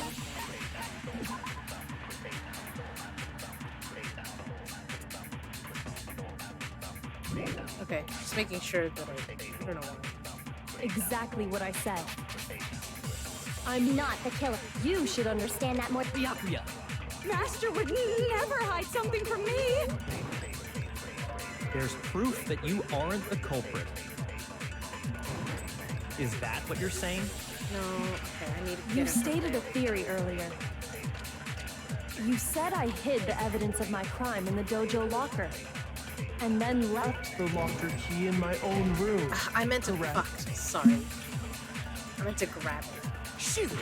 I didn't hold the button on it. those words you just spoke. Exactly what I'm not the... You should understand. Byakuya, Master would never... there's proof that you... Is that what you're... You stated a theory earlier. You said I hid the evidence of my crime in the dojo locker, and then left The locker key in my own room. correct? And then I gotta shoot this at the proof one. But could I really have done that? No, you couldn't.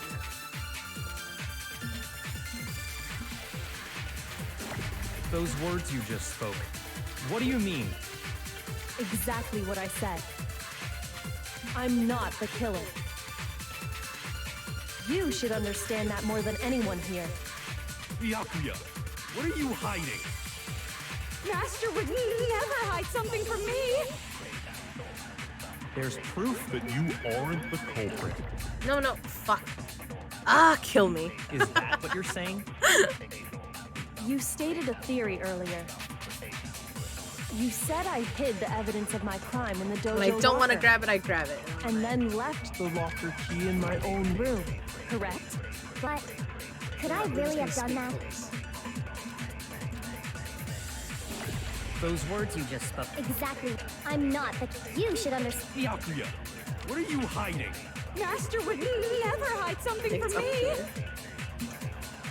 There's proof that you aren't the culprit. No, that's wrong. I hate when it doesn't let me like select my truth bullet, because then I could just be like, because you have her key. Kyoko wouldn't have been able to get into her room Why not? because she had given her room key to Byakuya. I see. So that's what you meant. And if I had the key to your room, Then obviously I had no way of getting in. Without my room key, I couldn't have possibly put the locker key in there myself. Am I wrong? it would appear not. Uh-oh. Then you're finally starting to understand. This is the end of the rat. Do we play Rat Trap? That's a board game, right? I don't know how to play that one. No, that's not actually true. There was a clear contradiction in what Kyoko just told us, an obvious lie. But this just isn't like her. To try and save herself with such a desperate lie. Does she really feel that threatened because she's the killer? Or is it something else? Well, there's some deeper meaning hidden in what Kyoko said earlier. If you vote for me and I die here, the mystery of the school will stay hidden forever. Which is why I can't let that happen. This is a trap the mastermind has laid for us. The mastermind's trap. The mastermind is trying to trap Kyoko, but what if that's not really true? What can I do? What should I do? What should I... The mastermind's trap. The victim was Mukuro, and Kyoko killed her. What does Kyoko really know? What am I supposed to do? Kyoko's lie. I'm the only one who knows it's a lie. I'm the only one who can expose it. But who can I trust? What am I supposed to do? The mastermind's trap. If you spend all your time trying to avoid danger, you'll never move forward. We know the danger, but if that risk means solving the mystery, we have no choice. Am I wrong? Hold on. Shit, is this a point where I can save? Because I always forget that sometimes during the trial I can save. I think there are moments where I can't. But I'm gonna make some saves now. Because I think they're gonna ask me, and I think it's gonna be again like the time with, where... Mousetrap is a board game I'm making reference. Okay, yeah. I think this might be like last time when I was like, oh, I'll just tell her the truth. And the game was like, you can't tell her right now. You don't have proof. And I was just like, but I thought it was up to me. But okay. I mean, I don't want to return to the main menu. Sorry about that. But I think it's going to ask me again, like, if I'm going to call out her lie or if I'm going to be like, if I'm just going to let her lie like that. And I do not remember what the right answer is. Because there's some moments like this near the end game that have these moments that are like, they do determine if the game ends, I think, kind of, sort of. I have to decide right here and now whether or not to expose Kyoko's lie. Pursue the lie, let it go, run away.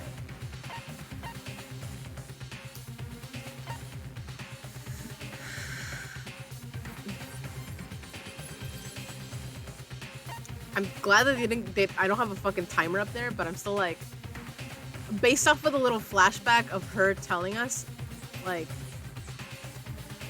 we gotta move forward, does that mean that I'm supposed to, like, let it go? Or, in which case, potentially sacrifice myself? Because then she'll figure shit out later? Or does this mean that I have to expose her now? Do you think I should pursue the lie? Okay, sis, what do you think? If you're here. Because I feel like there's two interpretations to the, like, you gotta find out the truth, like, as in I gotta find out for me, or as in, like, we gotta find out for the group. Because those are two different things. Oh, God.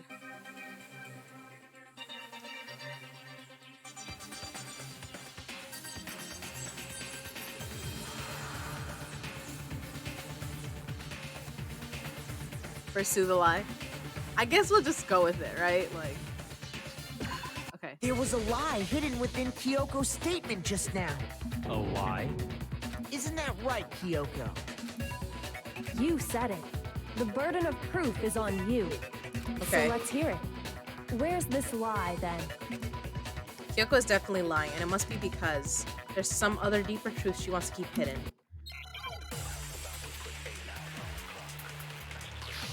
I don't know if I fucked myself or not, so... Kyoko's account. Hold on. I didn't have the key to my room.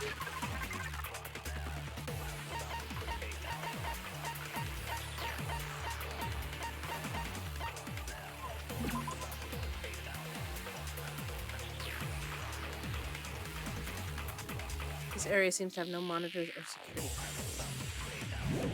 Secret room. I didn't have the key to my room. Because I'd given it to Byakuya. There's no doubt about that, right? You are correct. So I couldn't possibly have gotten Into my room. Wow, they make it really hard. Then, when we searched Kyoko's room, So there was a How point else I could could the have key hit it. have gotten there? Someone other than me must have put it there. That's the only explanation.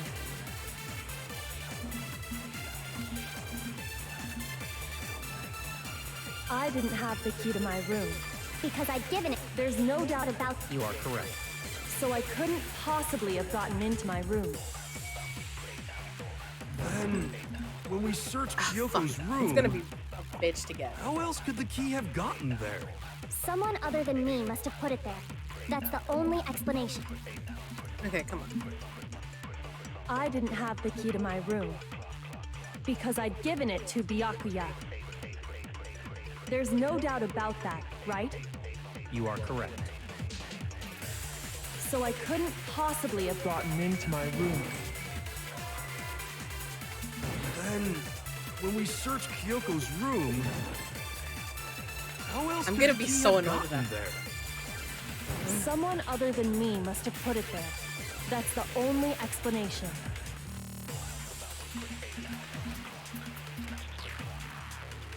I didn't have the key to my room. Because I'd given it to Byakuya. There's no doubt You are correct. So I couldn't possibly have gotten into my room.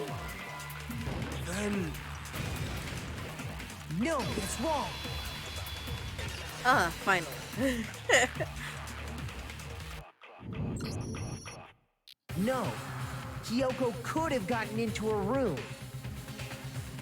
You said so yourself, didn't you, Kyoko? Actually, to be precise, not quite. I use Monokuma's secret tool, which can open any lock in the school. What? Monokuma's secret tool? Kyoko stole it from the headmaster's room.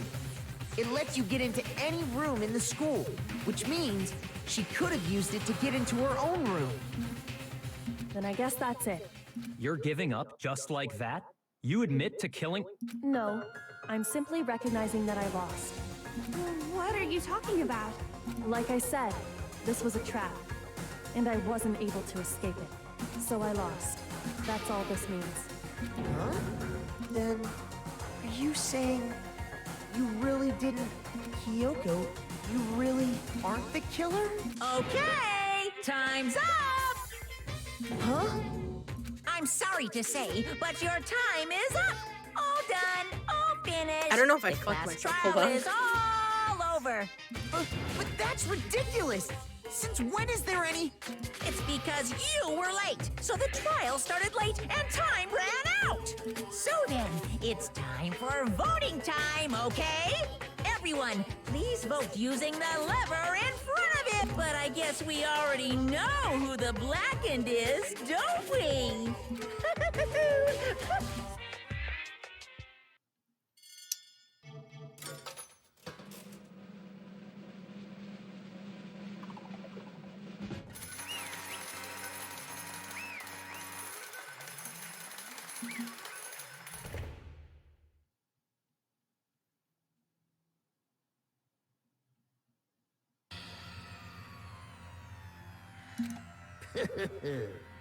Good job, you got it right.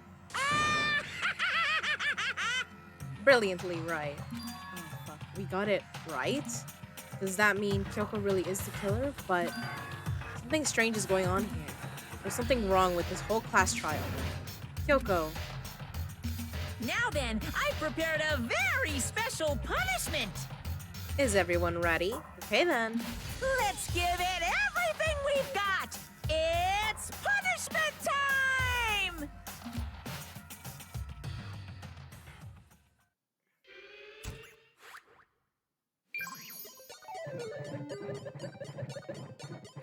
Game over. Kyoko has been found guilty. Time for the punishment. Why can't we kill the rat? I want to kill the rat. Because unfortunately he doesn't kill anyone.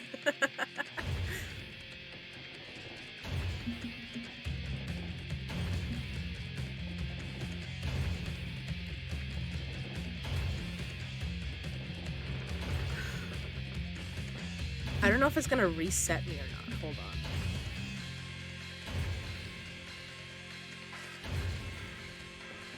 Because I remember the sequence happening more than once. So there's that. But it could have been that I just fucked it up last time, so I don't remember.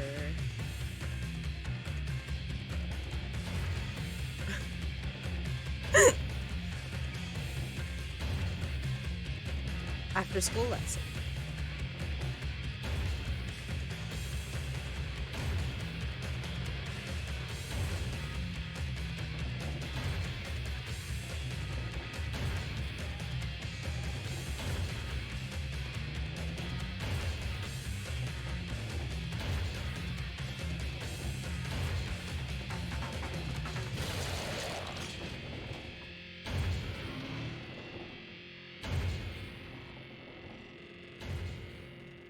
Oh.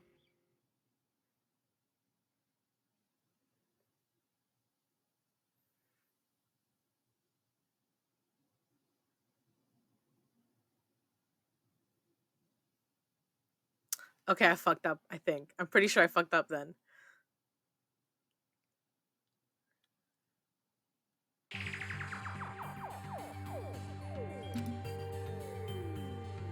I started to wonder whether Kyoko was actually innocent or... Regardless, the truth was lost forever, even for me. I just stopped thinking about it. That was the end of Mukuro's class trial, and in the end, it would prove to be our last class trial. Once that case was over, there was never a single murder at Hope Speak ever again. I fucked it up. Shit, okay. We had obtained peace in exchange for the lives of all the others. Yeah, it's gonna reset me. Peace, but only inside the school. Peace, but only for us. That was the only hope we had. Hope. This is hope? Like, this would be their future. No! This isn't right! Yeah, reset me. Okay. Makoto, I knew that was why gonna are happen. you staring off into space? Don't you have a rebuttal for Kyoko's claim? So I could call her out. Her claim? Oh, that's right, I have to. Do I expose Kyoko's lie or not? Fucking no, we're not. If you spend all your time moving, trying to avoid danger, you'll never move forward. We know the danger, but if that risk means solving the mystery, we have no choice. Am I wrong? So here's the thing. Yeah, that was a fucked up ending. She's not wrong. I have to think about this very carefully. Okay, so I guess when it was saying the, like, we have to move forward, it was like, it was a thing of I gotta sacrifice myself so we can figure out the fuck what's going on. What do I do? I have to decide right here and now whether or not to expose Kyoko's life. Fucking, we're letting it go. I made my decision. I have to believe in Kyoko. There's no way she would kill someone. There has to be some secret here, something that has to do with the mastermind's trap that Kyoko mentioned. So, I mean, yeah. Well, does no one have a rebuttal? Because I was like, yeah, I knew as soon as it was happening. I was like, oh, no, I fucked up because something else happens. Well, does no one have a rebuttal? You decided to accept her assertion as fact? I see. So you still refuse to accept it. I suppose we have to admit that Kyoko didn't put the locker key in her room, that it was someone else. But who else could it have been? I mean, Byakuya had a room key, right? You! What are you trying to imply? Yeah, but we all know that Byakuya is not gonna kill him. But of course, I have an alibi. From nighttime on, I was with you guys the entire time. Yeah, I don't think he was ever alone. So that's the thing. I couldn't possibly have killed anyone, or put the key in Kyoko's room. Well, someone had to put the key in there. There's only one other possibility I can think of. Someone could have had the key on them, then once they arrived at the scene, pretended to find it there. What? It had to be Makoto, right? I don't see any other option. Wait a second. You've got it all wrong. Let's think about it one more time. There's gotta be a hidden side to this case. Huh? A hidden side? First of all, there's something off about this entire trial. You all see it, don't you? Mukuro, who we didn't even know existed, suddenly shows up dead. And then we're thrown into a trial. And Kyoko even said, it's a trap the mastermind set for us. So that's why this has to be... Okay, time's up! Huh? But Toko would mind borrowing it, and Sue would deny for Rat. And Toko is not afraid to die either. That's true, but Time's up! Class trials all over! Everyone can stop talking now! What? Time's up? What do you mean time's up?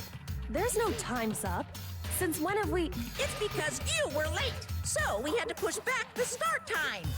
So then, it's time for voting time, okay? Everyone, please vote using the lever in front of you! Voting time? I can't wait for you guys to see this. Holy shit.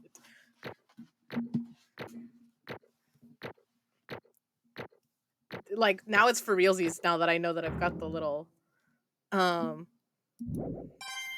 got the report card. Now, who will be chosen as the blackened? Will you make the right choice or the dreadfully wrong one? Hey, hold on! What's it gonna be? What's it gonna be?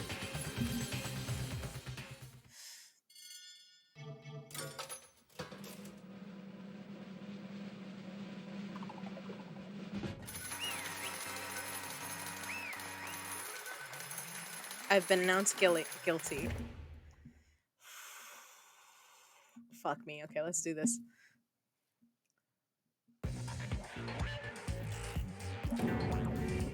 You think I'm the killer? Sorry, man. Sorry. Yeah, sorry. It's all your fault.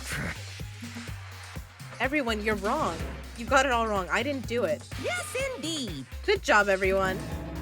Good job. Yep. They got it right. No, I know that's not true. None of this makes any sense. This whole trial doesn't make any sense. Hey! It makes perfect sense. Shing! It's the same as always. It's just like all the other class trials, and I'm gonna end it the same way. Thrills, chills, kills! It's time for your heart-pounding, positively thrilling punishment. Wait, why do I... Kyoko. I don't expect you to forgive me. I know this is all my fault. Kyoko? Let's give it everything we've got! It's punishment time! Yeah, I covered her ass and now I'm in trouble. Because, honestly, for this trial, it is rigged. The mastermind has, like she said, Makoto has been found guilty. Time for the punishment. This, the mastermind really did set a trap. And I'm not sure that they fully cared which one of us they got. But they knew they had to get one of us.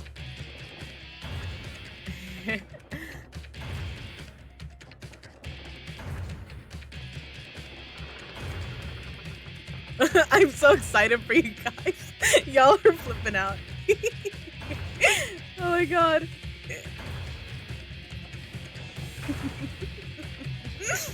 Oh gosh. But you'll understand later. Holy shit.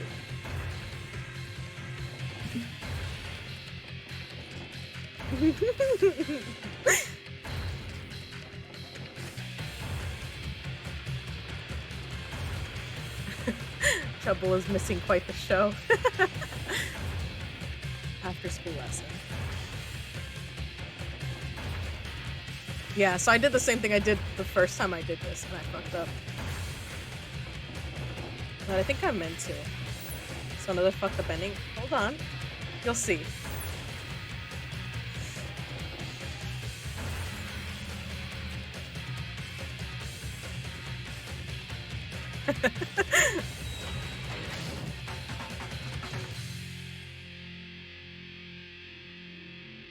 Aw, my poor boy. So fucking scared. But come on. This is Naegi we're talking about. Ultimate lucky student. And...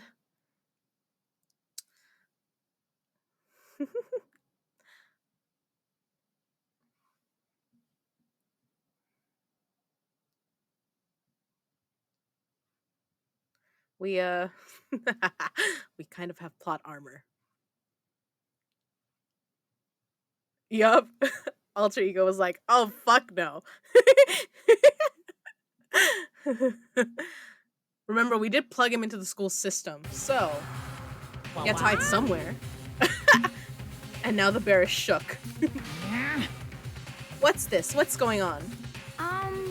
Hey, was that? Yeah, it had to be. This Alter Ego. Alter Ego? Is this some stupid virus from that stupid guy? He must have planted it when he invaded my network. Damn it all to hell, I don't believe this. It would seem... It seems you finally made a miscalculation. No, you miscalculated from the very beginning. What the heck? What was that? In other words... What I'm saying is, you shouldn't have underestimated us. What are you talking about? Why are you talking like you've already won? I barely felt a thing. It was a pinch, an itch. The stupid virus is gone now. Got it? And so is Makoto. Maybe I didn't get to smash him flat, but you're never gonna see him again. So, sorry. Oh god, my allergies suddenly kicked in and I'm crying.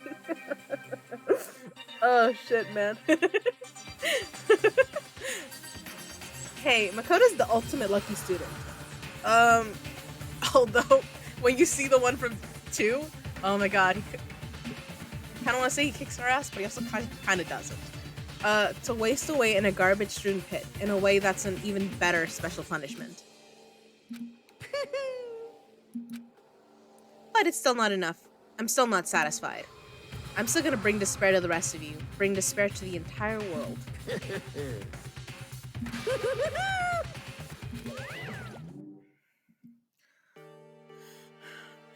I don't remember if I play as Kyoko for this chapter or not, but we'll see.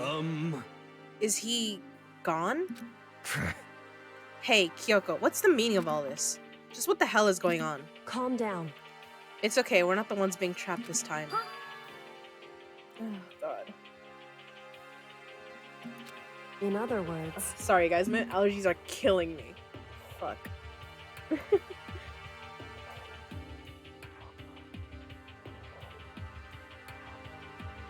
Ugh. I was doing so well, damn it.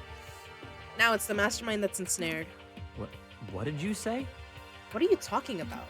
So... You'll understand soon enough. Very, very soon indeed.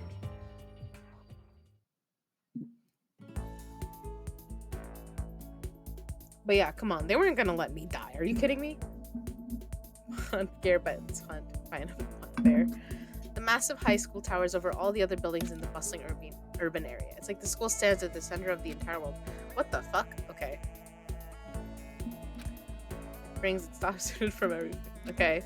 They say that if you come here... This is from the very first chapter. Why are you doing this to me? There are 2 things you need to attend the school. When you have to be attending high school, 2, you have to be the very best at what you do. Okay. We just hard reset our brain. Oh god. That's me.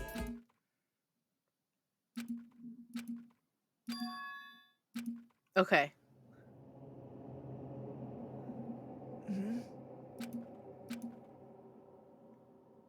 I woke up with my head resting on top of a hard wooden desk. My body felt heavy. It would be weird for me to zonk off in the middle, but... What was I doing? What the heck is going on? Okay, I was like, we're not restarting this. Finally. I could finally feel my mind and body start to come back together again, and then... I was awake. Or was this just another dream? A dream inside a hopeless nightmare. No, this isn't a dream. I could tell because the stench invading my nostrils was too powerful for a dream. What an awful smell. I was in a vast dark cavern with the barest hint of light seeping in. Trash was piled high all across the area. This must be some kind of underground garbage pit. A heck of a situation to find myself in. But that was just the beginning of my problems. Was I going to be stuck in there till I wasted away and died? No, I can't let this happen. Not after what my good friends went through to save me. I remember all too well what had happened. Alter Ego saved me, and he used up the last bit of his strength to do it. So I can't give up now, for myself and for my friend. And with that, my pursuit of survival began. First step was to start looking for a way out of here. Okay. But I want to see this. This is from like the very beginning of the game. That's a rocket and a tank. I better not think too much about what I'm seeing down here. Okay. Alright, fine. Let's go. Just go through the door. It's locked. No matter how many times I pushed or pulled or kicked at it, it didn't budge. Getting out of here isn't going to be that easy. Well, if I'm not getting out of here anytime soon, I decided to look around for some food. There's plenty of food here, but it's all rotten. But that was pointless too. Next, I searched for some water. How can I be sure which liquids I can drink and which ones are an all-around bad idea? Again, pointless. I feel like I'm blocked in on all sides, but that's still not enough reason to give up because I'm still alive. As long as I'm alive, I'll never give up. After making that proud declaration, the next thing I decided to do was go to sleep. My sleep was deep and uninterrupted. That was my only way to preserve what little strength I had left after not being able to eat or drink. I can't be sure, but I think at least a full day had to have passed. And all I did was sleep and sleep. It was like I was waiting for some kind of sign to come falling out of the sky. However, what fell from the sky wasn't a sign. Not exactly. A crunch. What the? The strange sound pierced my silent isolation, jarring me awake. As I watched, the pile of garbage jostled and formed an odd shape. Did something fall down over there? Something fell from up above. What could it have been?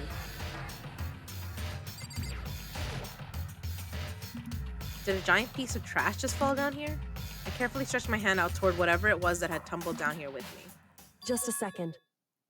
A giant piece of trash? Rude. Before she even emerged from the pile of garbage, I knew who it was. It smells awful. Kyoko! Indeed. You look like you're doing better than I expected. What are you doing here? So... Isn't it obvious? I'm here to help you. I'm glad to hear that, Kyoko. You've got a bit of garbage in your hair. She gave her head a quick, sharp shake to get rid of the trash, then faced me again. Hey. First, I have something for you. Go ahead and eat, and we can talk once you're finished. Thank you. I snatched the bread and water that she was holding out for me. Within seconds, it was in my mouth and making its way toward my stomach. Ooh, that really hit the spot. Now I've got all the energy I need to keep going. So you still haven't given up then? Of course not. After all, the fact that I can keep going forward is about all I'm good at. Hmm? Well, that's not just a bad thing to be good at. Oh my god, she's here. But Kyoko, why'd you come to rescue me? So... To pay a debt. Or no, to atone. Atone? You... During the trial, even though you knew I was lying, you didn't say anything. So, you knew that I knew. Indeed. But even though I knew, I did nothing to help you. I abandoned you. Don't say that, you didn't abandon me. No, that's exactly what I did. I abandoned you in order to save my own life. You were trying to save me, and I couldn't bring myself to do the same for you. However... But listen, not that I'm trying to make excuses, but... there was a reason that I had to survive, no matter the cost. Why did you have to survive? It's true. I'll tell you. I'll tell you everything. Yes, it's happening. The reason I have to survive. In other words... is so that I can do what I came to this school to do. What? I made up my mind to come to Hope's Peak Academy for one very important reason. So you have some reason for coming to Hope's Peak? Indeed. That's right. At least, I did once. Once? Until recently, I've forgotten what it was. You forgot? But that's... I had no memory of what my purpose was. No memory? That's impossible. Huh? Amnesia. Then, is it really true? You lost your memory? Some buns, lol. I love it. Makoto. Do you remember, Makoto? Do you remember the first thing that happened to each of us as soon as we arrived at this school? We all woke up. Yeah, we all woke up like, what the fuck? The first thing. You're talking about when we fainted, right? I fainted, and when I woke up, I was trapped here. That's right. I fainted too, and when I woke up, I noticed a strange feeling of separation within myself, a disconnect. It would seem... Thinking back on it now, at that point, my memory was gone. At that time, I'd forgotten. I couldn't remember why I'd come to the school, and I couldn't remember what my ultimate ability was. But what would make you forget all that? Hey, Strange, isn't it? It's hard to imagine it happened by chance. It seems much too convenient. Are you saying you think you lost your memory because... indeed. I don't think. I'm positive it was the work of the mastermind. They stole my memory. But why would they want to do that? There's only one reason I can come up with. Because of my purpose and my ability, somehow they would interfere with the mastermind's plans. So the mastermind just stole them from you? However... And it could also mean somehow my memories may be connected to the mystery of the school and the mastermind, which is why I have to get them back. That's why I've been investigating things by myself this whole time. But if what you say is true, why didn't you ask the rest of us to help you? Why is that? If I did that and we all worked as one, the mastermind would have noticed right away. Plus, there's always a chance that the mastermind is actually one of us. What? Correct. Well, don't make too big a deal of it. It's just a possibility. But since it is a possibility, we can't ignore it, right? The mastermind, one of us. If she believed that, then of course she couldn't trust anyone around her. In which case, it only makes sense that she would look into her missing memory by herself.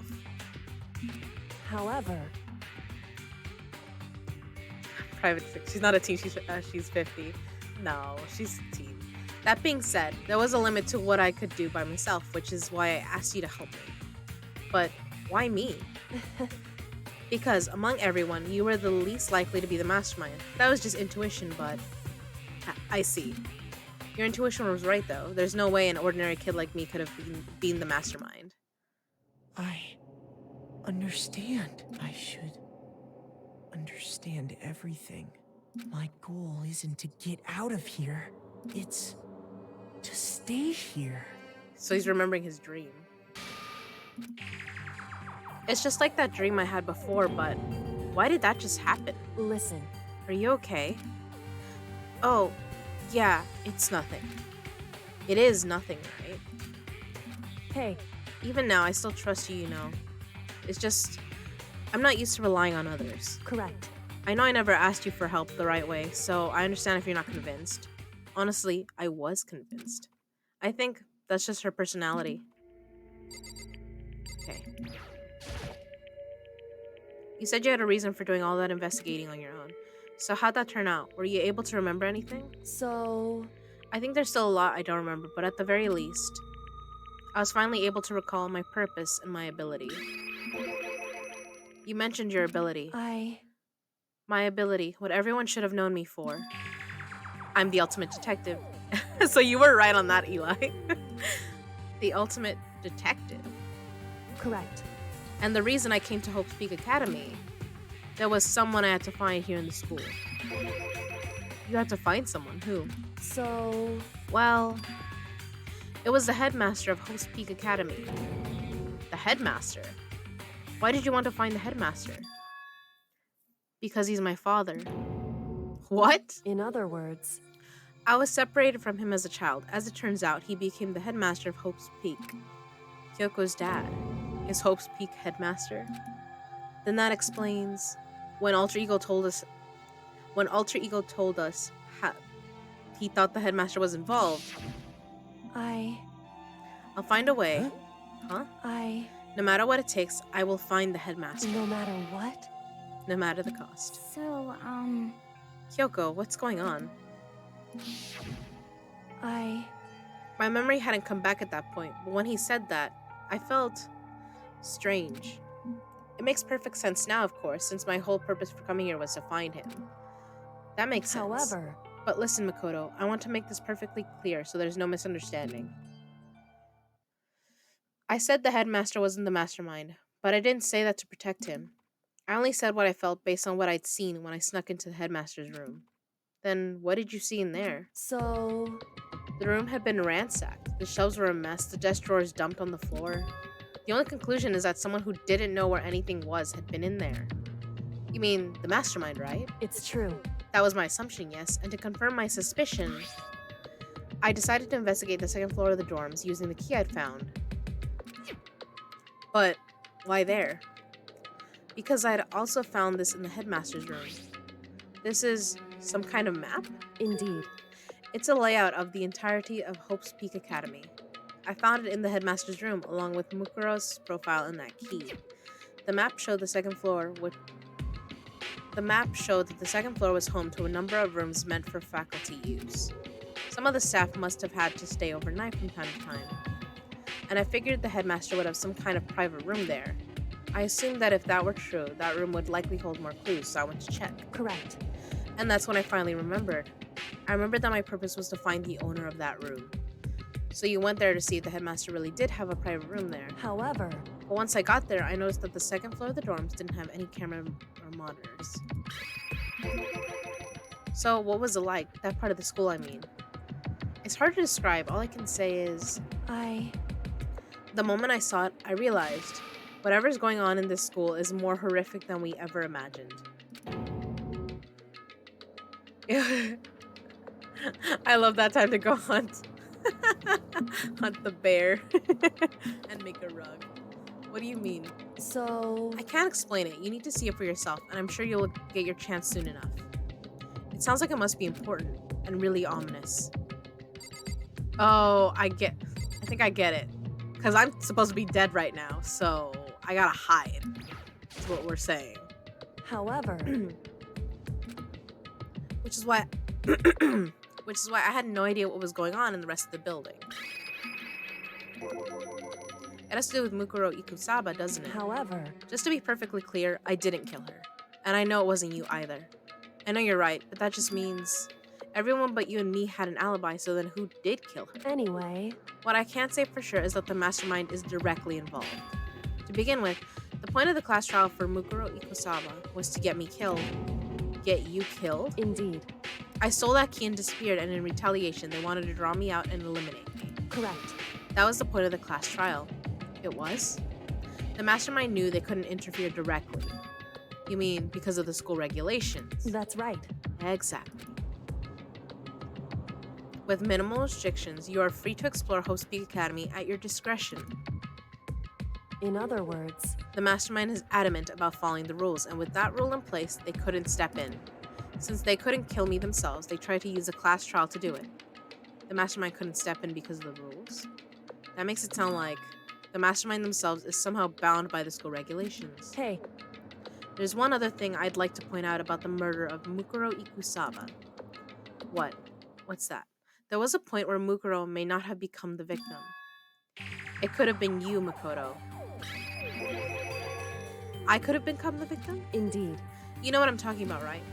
Do you mean, yeah, when I was attacked, right? When I was fucking in a fever dream during the night? I can hear them, you know? The footsteps of the god of death. What? I can hear the god of death as he moves. That ability naturally draws me into cases just like this. Anyway, Which is exactly what happened with you. I was in the dorms and I had a sudden sense of dread. I looked down the stairwell, and I saw a white shadow cross the corridor. I gave chase right away. As I followed it, I saw the shadow go into your room. correct. I ran into your room and I saw what was happening. I intervened immediately, of course. However, That wasn't the end of things, of course.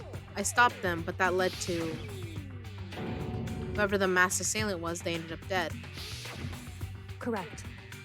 And their murder was disguised, and the dojo key wound up in my room. It all has to be the work of the mastermind in an attempt to use the class trial to eliminate me. So all this would mean that whoever killed Mukuro is also the mastermind, right? Indeed. I don't have conclusive evidence, but that's what I think. But that's really bad if true. It means the mastermind can kill whoever they want if they feel like it. Wait, but doesn't that create another contradiction? The mastermind wanted to use the class trial to try and kill you because they couldn't interfere, right? Correct. You're right, that is a contradiction. And it's not just Mukuro. They needed the class trial to kill me, but seemed ready to kill you in your room. Everything they did is a contradiction. So what does it all mean? In other words, It means that the mastermind is the one who's been cornered. Huh? Makoto. Just a little more. A little more and I should be able to figure out the mastermind's identity. The identity of the other ultimate despair. The other ultimate despair? There's no doubt that Mukuro was the ultimate despair and that she's dead, but I don't think the ultimate despair is just one person. It's not? Indeed. If you think about it, the ultimate despair seems to implicate whoever caused that event. You're talking That's about right. what happened a year ago, the biggest, most awful, most tragic event in human history.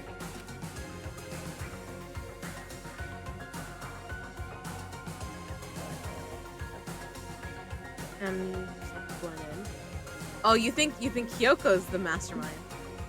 And Punt Air AR, the Punt Bear AI must be really advanced. I love it. The tragedy. Whoever is responsible for that, they're the ultimate despair. It would seem... That despicable group whose only purpose and motivation comes from despair. Then they're... Indeed. Make no mistake.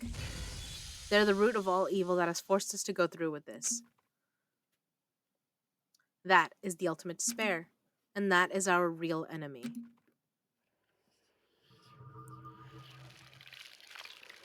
Pain of a junk food junkie.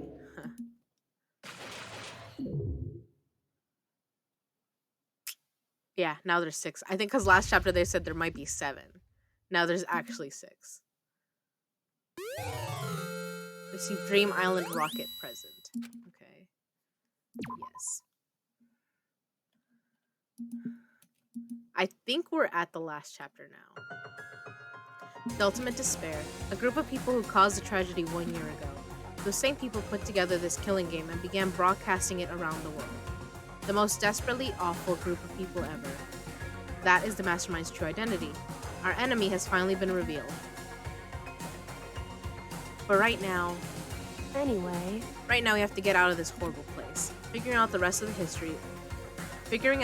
story can come after. Yeah, you're right. Okay, let's go. It's locked, but we have a way to open this door. Kyoko, do you still have that one thing? Monokuma's secret tool that you got from the headmaster's room? Of course I do. It's an absolute vital part of ensnaring the mastermind. I would never part with it.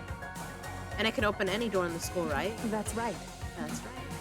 Then we should be able to use it on that door, right? Let's do it. Hey, Kyoko, we can use that key of yours to open this door, right? It's true. Let's find out. That would be bad. Imagine if we couldn't. It'd just be like, nah, you're fucked. Kyoko took out the key with the Monokuma design on it and slid into the keyhole. And then, click. Yes, it opened. Indeed. And now we can get out of here. Let's go. Sounds good. We quickly opened the door and made our escape from the garbage pit. I actually don't remember. Finally, we were finally free. But there wasn't even time to take a breath of relief because the real fight had just begun.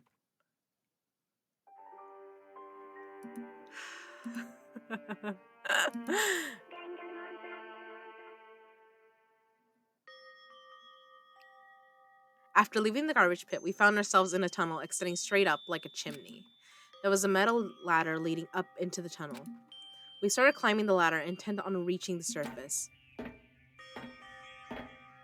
The ladder was impossibly long. I couldn't even see where it ended. We climbed into darkness. The passage was so dark and cramped, I couldn't even see my own feet beneath me. I had no idea we were so far down. Hey. Don't lose your footing. If you slip, I won't be able to catch you. Yeah, I'll be careful. But now that you said that, I'm getting kind of nervous. Maybe talking will help keep my mind off it. So Kyoko, there's something I wanted to ask you. You said you're the ultimate detective, right? So how long have you been doing detective work? How long? So... Ever since I can remember. I come from a long line of detectives. Detective work is in my blood. There was a time when being a detective was considered a sacred duty. My family's always seen it that way. Then, is your family famous? Wrong. Quite the opposite, actually. Even among actual detectives, many people haven't heard of us. Huh? But how come? It's like your family tradition, right? So, Right. because we take pride in it. Pride? Indeed. A detective is neither light nor shadow. We represent neither justice nor evil. That is how we can uncover the absolute truth. We stand neutral in all things, and to do that, we have to stand separate from the rest of society, which is why we've made a conscious effort to conceal our existence. A conscious effort? It's true. It's kind of old fashioned, and I can't say it's entirely rational, but it's our family creed, and we do what we must to protect it. Because, like I said, it's our source of pride. Pride. So that explains. Before I came here, when I was looking up info about the school online, I never saw anything about her, because she hid herself on purpose to protect the pride of her family. However, And yet, I gave up some of that pride. Huh? In order to enter Hope's Peak, I had to reveal myself to the school. I did it knowing it was something a true Kirigiri detective would never do. But the reason you gave up that pride, the reason you would go so far to enter Hope's Peak, it was because that's how much you wanted to reconnect with your dad, right? There's no shame in that. What? Reconnect? I had absolutely no desire to reconnect with my father. Huh? But you've been reuniting after all. But you'd be reuniting after all those years, right? You would have had so much to talk about. Wrong. There's nothing I want to talk to my father about. However, there is something I want to say to him, though. What? No matter what it takes, I have to find him and tell him face to face. What is it? So... I want to sever all ties with him. Sever? The last time I saw him, I was still very young, so I don't remember myself, but apparently he was extremely intelligent. He was in line to become the next head of the Kirigiri family. He was talented, he had a promising future. However... But he had no interest in detective work, so he cut himself off from the family. Not long after that, my mother died, and he simply ran away.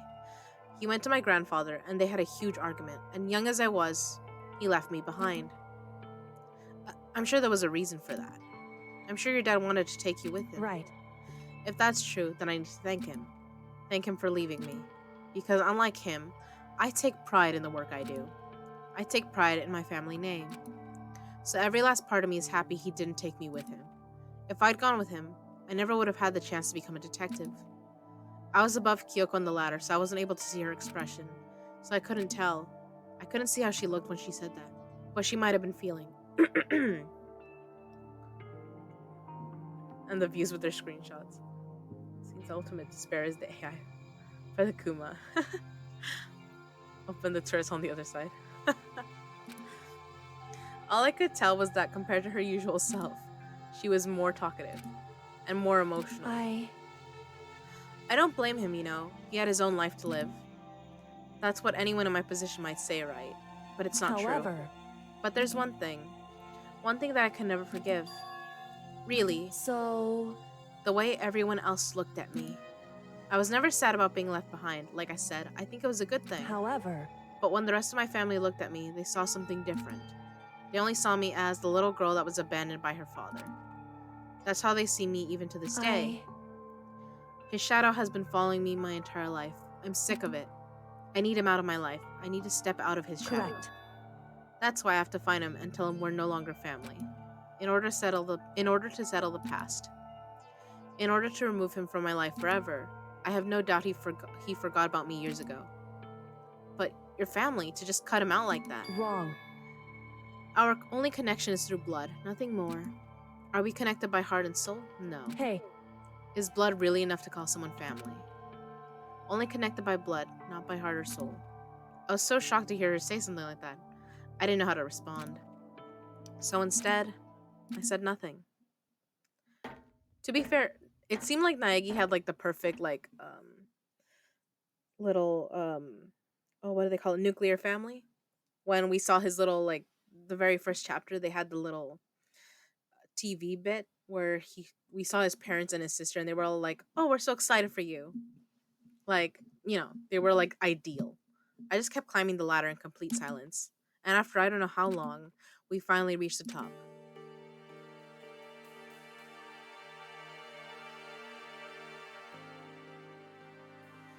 Looks like this is it. On the other side of this door, Hope's Peak is waiting for us. We're back. That's right. Remember that hatch on the ground near the trash room? I'm fairly certain that's where we'll come out. I unlocked it earlier, so it should open without much trouble. Well, here goes nothing. I reached my right hand up and pushed against the hatch. The hatch opened with ease, and so... Looks like we're back. But I can't believe how long that ladder was. I'm exhausted. I can't exactly say we're safe and sound, but at least we're out of here. Now we're back in Hope's Peak Academy. Kyoko, thank you. I never would have gotten out of there without you. No thanks necessary. I was just returning the favor.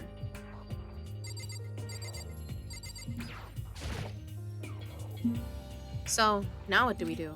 I'm glad I didn't die, of course, but if the mastermind finds out... And I'm worried about you too. You helped me, so they might... Listen. You're worried? Yeah, of course. So then... Then let's just get a concrete answer. Huh? In other words... Let's ask Monokuma if there's a problem with you escaping. Wait, that's... However... If we try to hide, it's only a matter of time till we're found out, and it's not like we can run away. As she said that, she pointed at the nearby surveillance camera. So you're saying rather than stressing out over getting caught, we should just give up now? Don't worry, what you think is going to happen isn't. Because the mastermind is the one that's ensnared. The mastermind is ensnared. You said something like that before. What does it mean? So... The mastermind stood exposed during the investigation into Mokuro's death. There was a moment where the mastermind let their guard down. There was... Right. If we can talk to Monokuma, we can confirm it. And it'll be better for us if we go to him directly before he tracks us down. That should help with our negotiations. I'm still a little, super uneasy about this, but we don't really have a choice, do we? Indeed. Monokuma should be in the gym. Shall we go? Let's get going. Okay.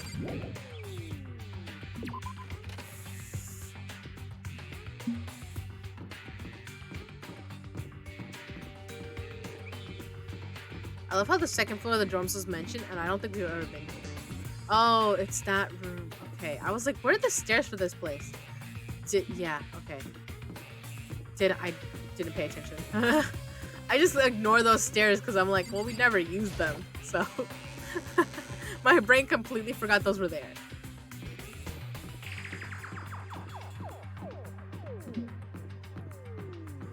I love that they gave me all these Monokuma coins that I'm probably not going to use. Because I don't think we have any more free time events after this. Like, I'm fairly certain we don't have any more. Oh, we were going to the gym. I was like praying.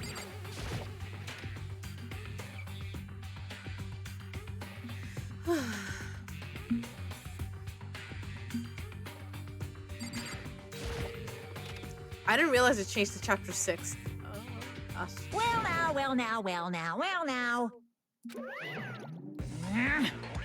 Kyoko, I don't mind so much. I don't believe it! But Makoto's supposed to be dead. What's he doing here? That's exactly how I thought he'd react. Are we really gonna be okay? You were supposed to be punished. Kyoko help you. What? So what if I did? What will you do? Shing! If the guilty party is exposed during the class trial, they alone will be executed.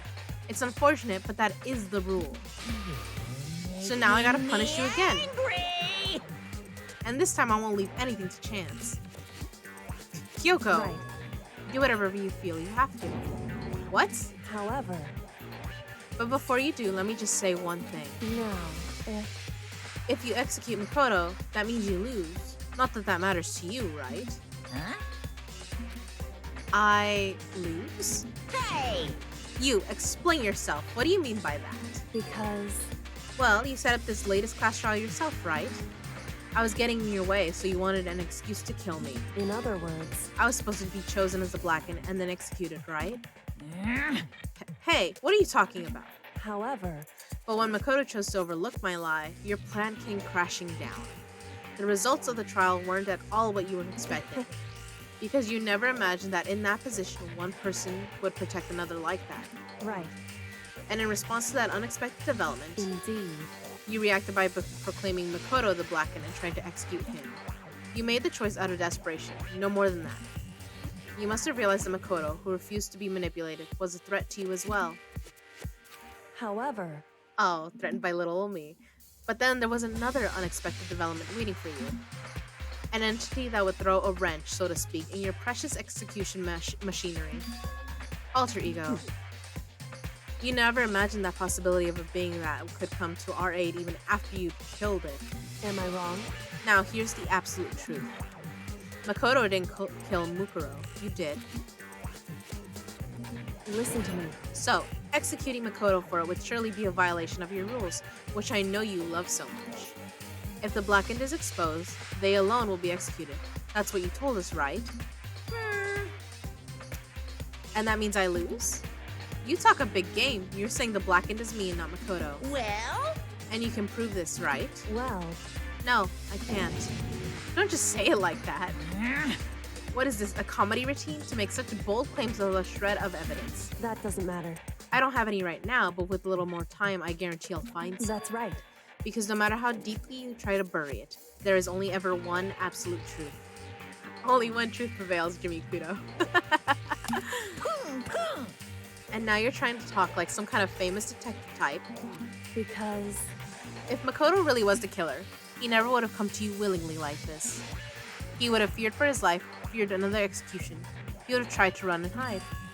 He would have been gripped by the despair you so love to inspire. however, But here we are, confronting you with nothing but hope in our hearts. What the heck? And that's supposed to be enough to convince me in the absence of evidence? indeed. It's not you I'm trying to convince. Hey. If you were to execute Makoto now, everyone out there watching this would be extremely displeased. Huh? Indeed. Imagine what everyone out there would think if you killed Makoto. They would assume that you killed him because what we said is exactly right. Listen to me. Despair can never kill hope. Hey, Of course, you can say we're just making this all up. You're welcome to prove us wrong. No, you have no choice but to prove it. Because if you kill Makoto without proving your own innocence, you'll be accepting your own defeat. If you want to earn our despair fair and square, that's what we have to do. then I suggest you take my advice. So, what is this advice of yours? It's true. To do Mukuro's trial over again. Only this time you follow the school regulations to ensure a fair trial. It's time for one last showdown. One final battle between hope and despair. Hey, Well, that would make for a proper climax, wouldn't you say? A fair trial, one last showdown. In other words, this would be our chance to expose the true identity of Mukuro's killer, of the mastermind themselves. But what reason would the mastermind have to accept that challenge? They'll probably just execute me without another word.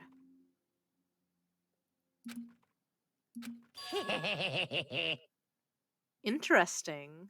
Barrett! Very interesting indeed. Very. What's wrong?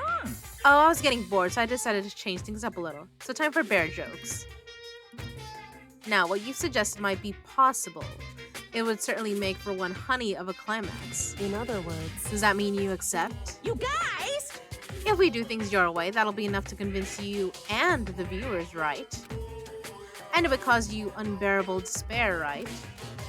Then I'm prepared to agree to your terms. Will your hope win out, or will my despair claim victory? Oh, despair bear. Okay. So bad. I can barely contain myself! Oh my god, Monokuma. Let's have one final grisly showdown. He agreed. Then we still have a shot at this. Barrett! But this is the long way to climax, right? Just guessing the killer is barely a fitting end. You guys! So for this final face-off, you'll have to unearth all the mysteries that have been buried here. All the mysteries? That's right. Every last mystery that's pawing around the school. If you can do that, I can barely contain myself! that'll be enough to qualify as a victory for you. it's true. That's what we've been trying to do all along. Okay, well good. Then let's bear it all. If you can claw your way to the truth of Mukuro's death and solve the mysteries of this school, You guys! then you win. But if you can't do all of that, we'll all face execution, right? I can barely contain my excitement. When you learn the whole truth, what kind of despair will you show me? We're as excited as you are, I'm sure. Listen to me. When we've uncovered every last truth, How will the ultimate despair reveal their own despair? I honestly can't believe how this has all turned out. Hey, But before we get started, I want to clarify one more thing. Do you remember the rule? When one student kills another, that's when a class trial is held. What's wrong? I remember that, for sure. So what? hey, I just want to confirm that is what you said, right? And it's a true statement? You don't have to be so suspicious. I've said it before, but it bears repeating. Everything is based on the school regulations, and having a trial for Mukuro is no exception to that. Huh? Mukuro's trial is no exception, then it's part of the regulations, which would have to mean that whoever killed Mukuro... It's a very polarizing approach, I know, but... Okay, enough puns. Anyway, here's a hint. I'm sure I told you this already, but...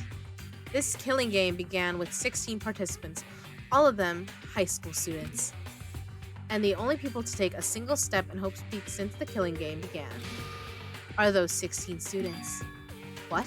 listen. Are you telling the truth? Why do you go quiet all of a sudden?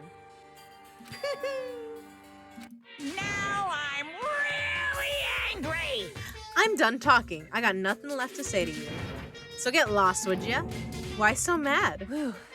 He seems emotionally unstable. Hey! Leave me alone. Get out of here. Okay, I'm going. You're really gonna let me go? I don't even care anymore. You're all gonna get your punishment later anyway. I need to start getting it ready. A super duper extra special punishment overflowing with despair. Hey, Come on, Makoto, let's go. Okay.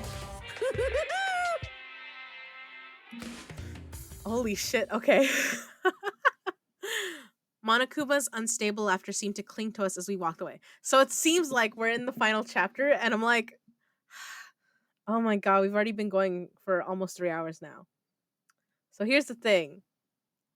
I kind of don't want to leave this to tomorrow, but I do need to stop for a lunch break.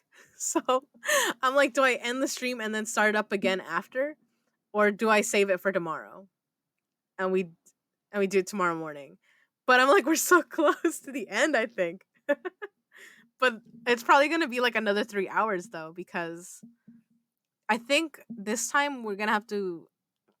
I think we have to investigate some more stuff. Like, I think one of the things that we request later is, like, to have all the rooms unlocked. And I think that means we do have areas to explore. Like... I don't know. I think I remember some stuff going down. Monokuma's unstable laughter seemed to cling to us as we walked away. And just like that, we were out of the gym. Save it, maximize time.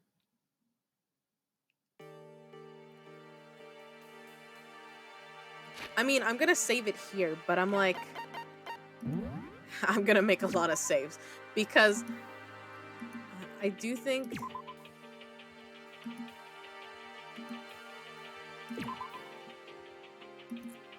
I mean, there might be more time that I'm thinking of. So there's that. Oh, God.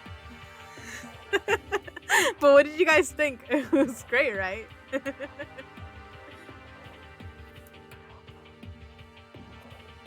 Because I think I'm just gonna, like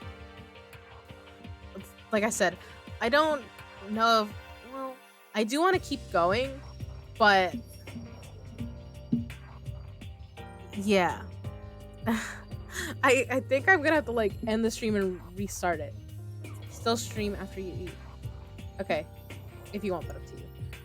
Well, also, sis, are you gonna stream today, or... Like, I don't want to overlap you if you are. You know what I mean? But yeah, it seems we're in the last chapter now, so... I'm thinking I'll end the stream, and then I'll make another one for the final. Because I think it's the finale. I'm pretty sure. I could be wrong, but I'm pretty sure it's, like, the finale at this point. Because I think we literally do just have one more trial. So there's that.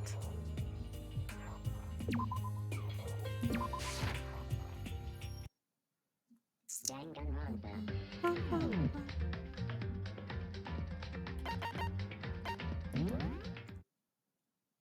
Because that would be kind of exciting if I finish it today. Oh. Chatting.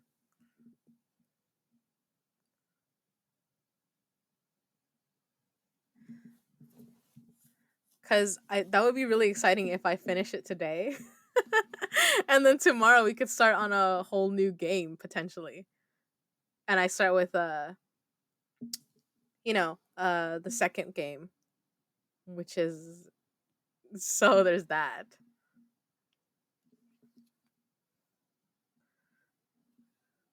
What's the little face you're making, sis?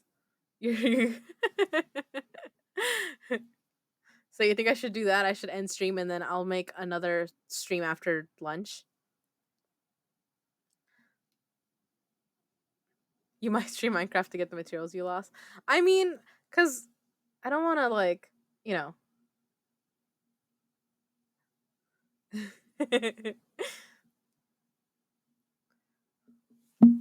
I mean, I'm down because then that means tomorrow we would be doing the second game. If the ending is not as long as I think it is, because I think we only have the last chapter. I could be wrong. That's true too. I could leave it for tomorrow. I'm just like, oh, it's so exciting. Because we already have a lot of evidence that I don't. So I'm like, okay, there's like a few other things that I know we're missing. But yeah.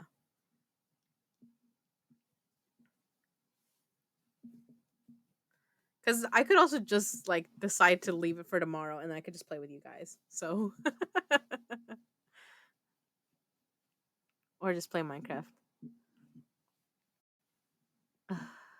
All right. I don't know. I guess I'll decide after lunch. All right. Bye, guys. Love you, sis. Mwah!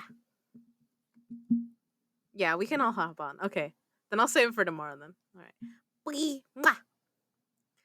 Thank you for watching. Hope you guys love it.